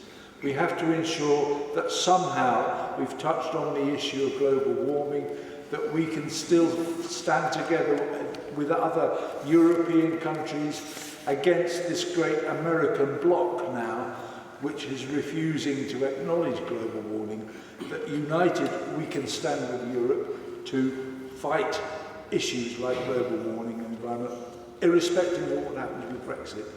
That hope that we can still work together with our European neighbours on issues like international criminality, and hope that we can give our children the life chances that most of us have had, to live within a Europe that has been at peace with itself for 70 years, that has allowed us to travel as freely as we wanted to live as freely as we wanted to, and to work as freely as we wanted to, and which has allowed us to join together with other countries to combat the big issues that are facing us. Please bear all these factors in mind next week. Thank you very much for doing that. Jeff Garbutt, please. I would completely back up what Jeff's just said regarding Brexit. That's something, as I said, which is quite close to my heart. But there's something else which is close to my heart, which is a bit of a touchy subject, which is related to first past the post, and that's tactical voting. The Green Party in 2015 in Camborne and Redruth got nearly 3,000 votes. I'm sure this time it's going to be nowhere near that. We're certainly going to lose our deposit, I think, the way things are going, because everybody is tactically voting. The problem there is that, we're a political party. The Green Party has to fight elections. And if we don't, the advantage for people at this election to vote for the Green Party is it shows their support for green issues, for the environment, for social justice, all these kind of points which and in particular, our unique selling point is the non-renewal of the Trident nuclear weapons program. These kind of things are very important to the Green Party, and by voting for them, you are supporting these policies. UKIP has managed to bring about a gigantic change in British politics, an enormous change in British politics, with only ever winning one seat once in Westminster. So even though you're not necessarily going to win the election, votes for a particular party, it certainly worked in UKIP's case, demonstrate a support for their policies. So please, perhaps, you know, obviously if you choose to vote tactically, that's your business. Actually, I had a big conversation with Chris over there on Facebook a few hours ago about this. But please vote for what you believe in. Thank you.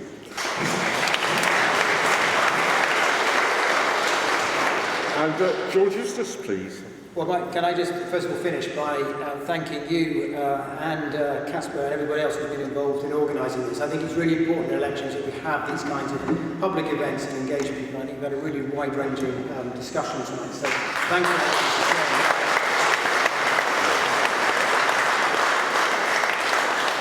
I wanted to say, I know that a lot of the other candidates here have been saying we need to spend money on this and spend money on that and reverse this cut and that cut. We always have to bear in mind that there is no such thing as a magic money tree. You do have to fund things. Please. You have to be able to fund things, and everything has to be paid for. And it is important that we balance the books. That's why we've been able to turn around the message and get strong. Please. But look, my final plea is this. The reason this election was called is that Theresa May judged that she needed a proper mandate to be able to go there and do this important Brexit negotiation. We need to, this is the biggest decision and the most important decision this country's taken for half a century. I don't want to throw the baby out with the bathwater. I want us to get the Brexit negotiations right, to get the right type of partnership in place. And to do that, I think you need Theresa May and a strong team to lead those negotiations. Thank you very much.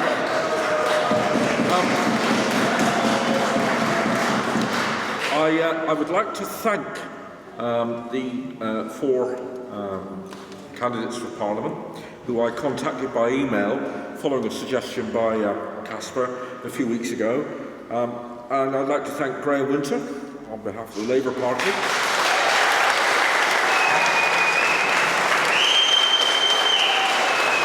I'd like to thank Jeff Williams on behalf of the Liberal Democrat Party. I'd like to thank Jeff Garbutt from the Green Party. And I'd like to thank George Eustace from the Conservative Party. Finally, I would particularly like to thank the Reverend Casper Bush, whose idea this was.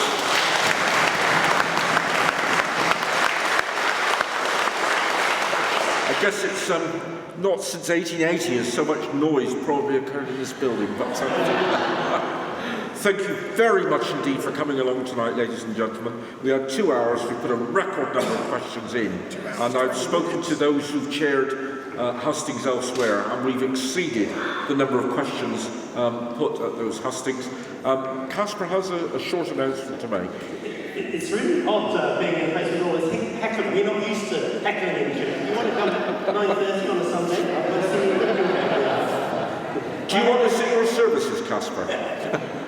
I had a couple of two shameless plugs before I thank Mike particularly. 2 weeks tomorrow, Murdoch Day, is the beginning of St Andrew's Arts Festival.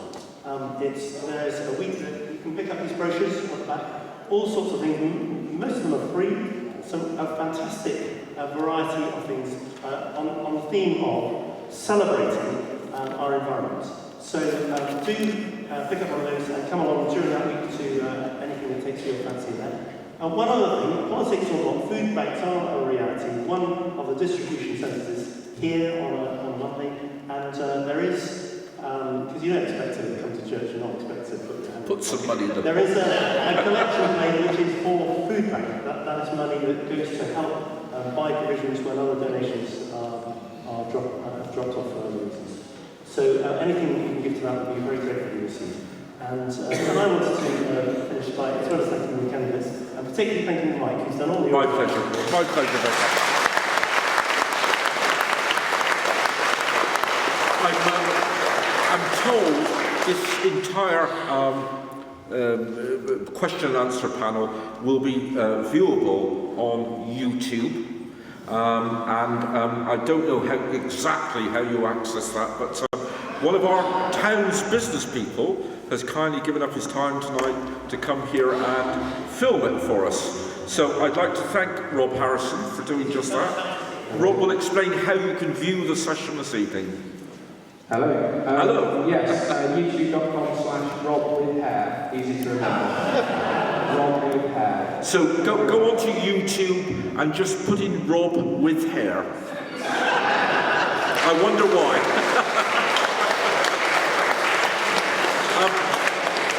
Thank you very much, ladies and gentlemen, and safe journeys home.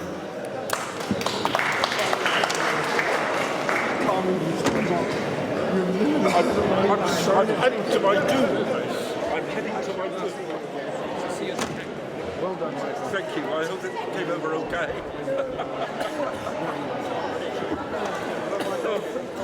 Is that all right? Is that all right? I'm exhausted. I didn't even get a glass of water.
Another little quickie as well. You know the Conservative adverts slamming Corbyn that were all over the internet.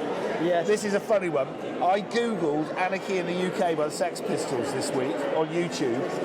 pressed play, and up came a Conservative advert in front of Anarchy in the UK. Really? Is that ironic or is that not ironic? That's not good placement. That was a reality. That's how bad's that? That's how open The Conservative Party is now. Well, I was just going, yeah, so... Maybe they were trying to say that Corbyn would be anarchy.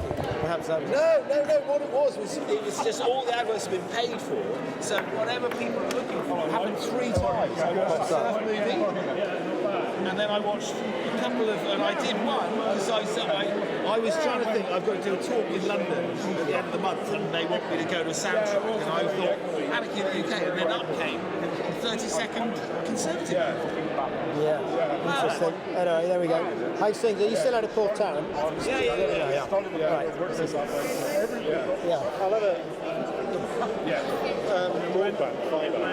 Interestingly, there's quite a few bits that they can should have the new developments aren't getting because the Pool Innovation Centre's got work. And actually, there's the infrastructure there was put in the 80s. There's a real... because it's not being paid for, because it's not on the list of addresses that we're That's crazy. That's easy to do. That's easy because you've got Pool Innovation Centre.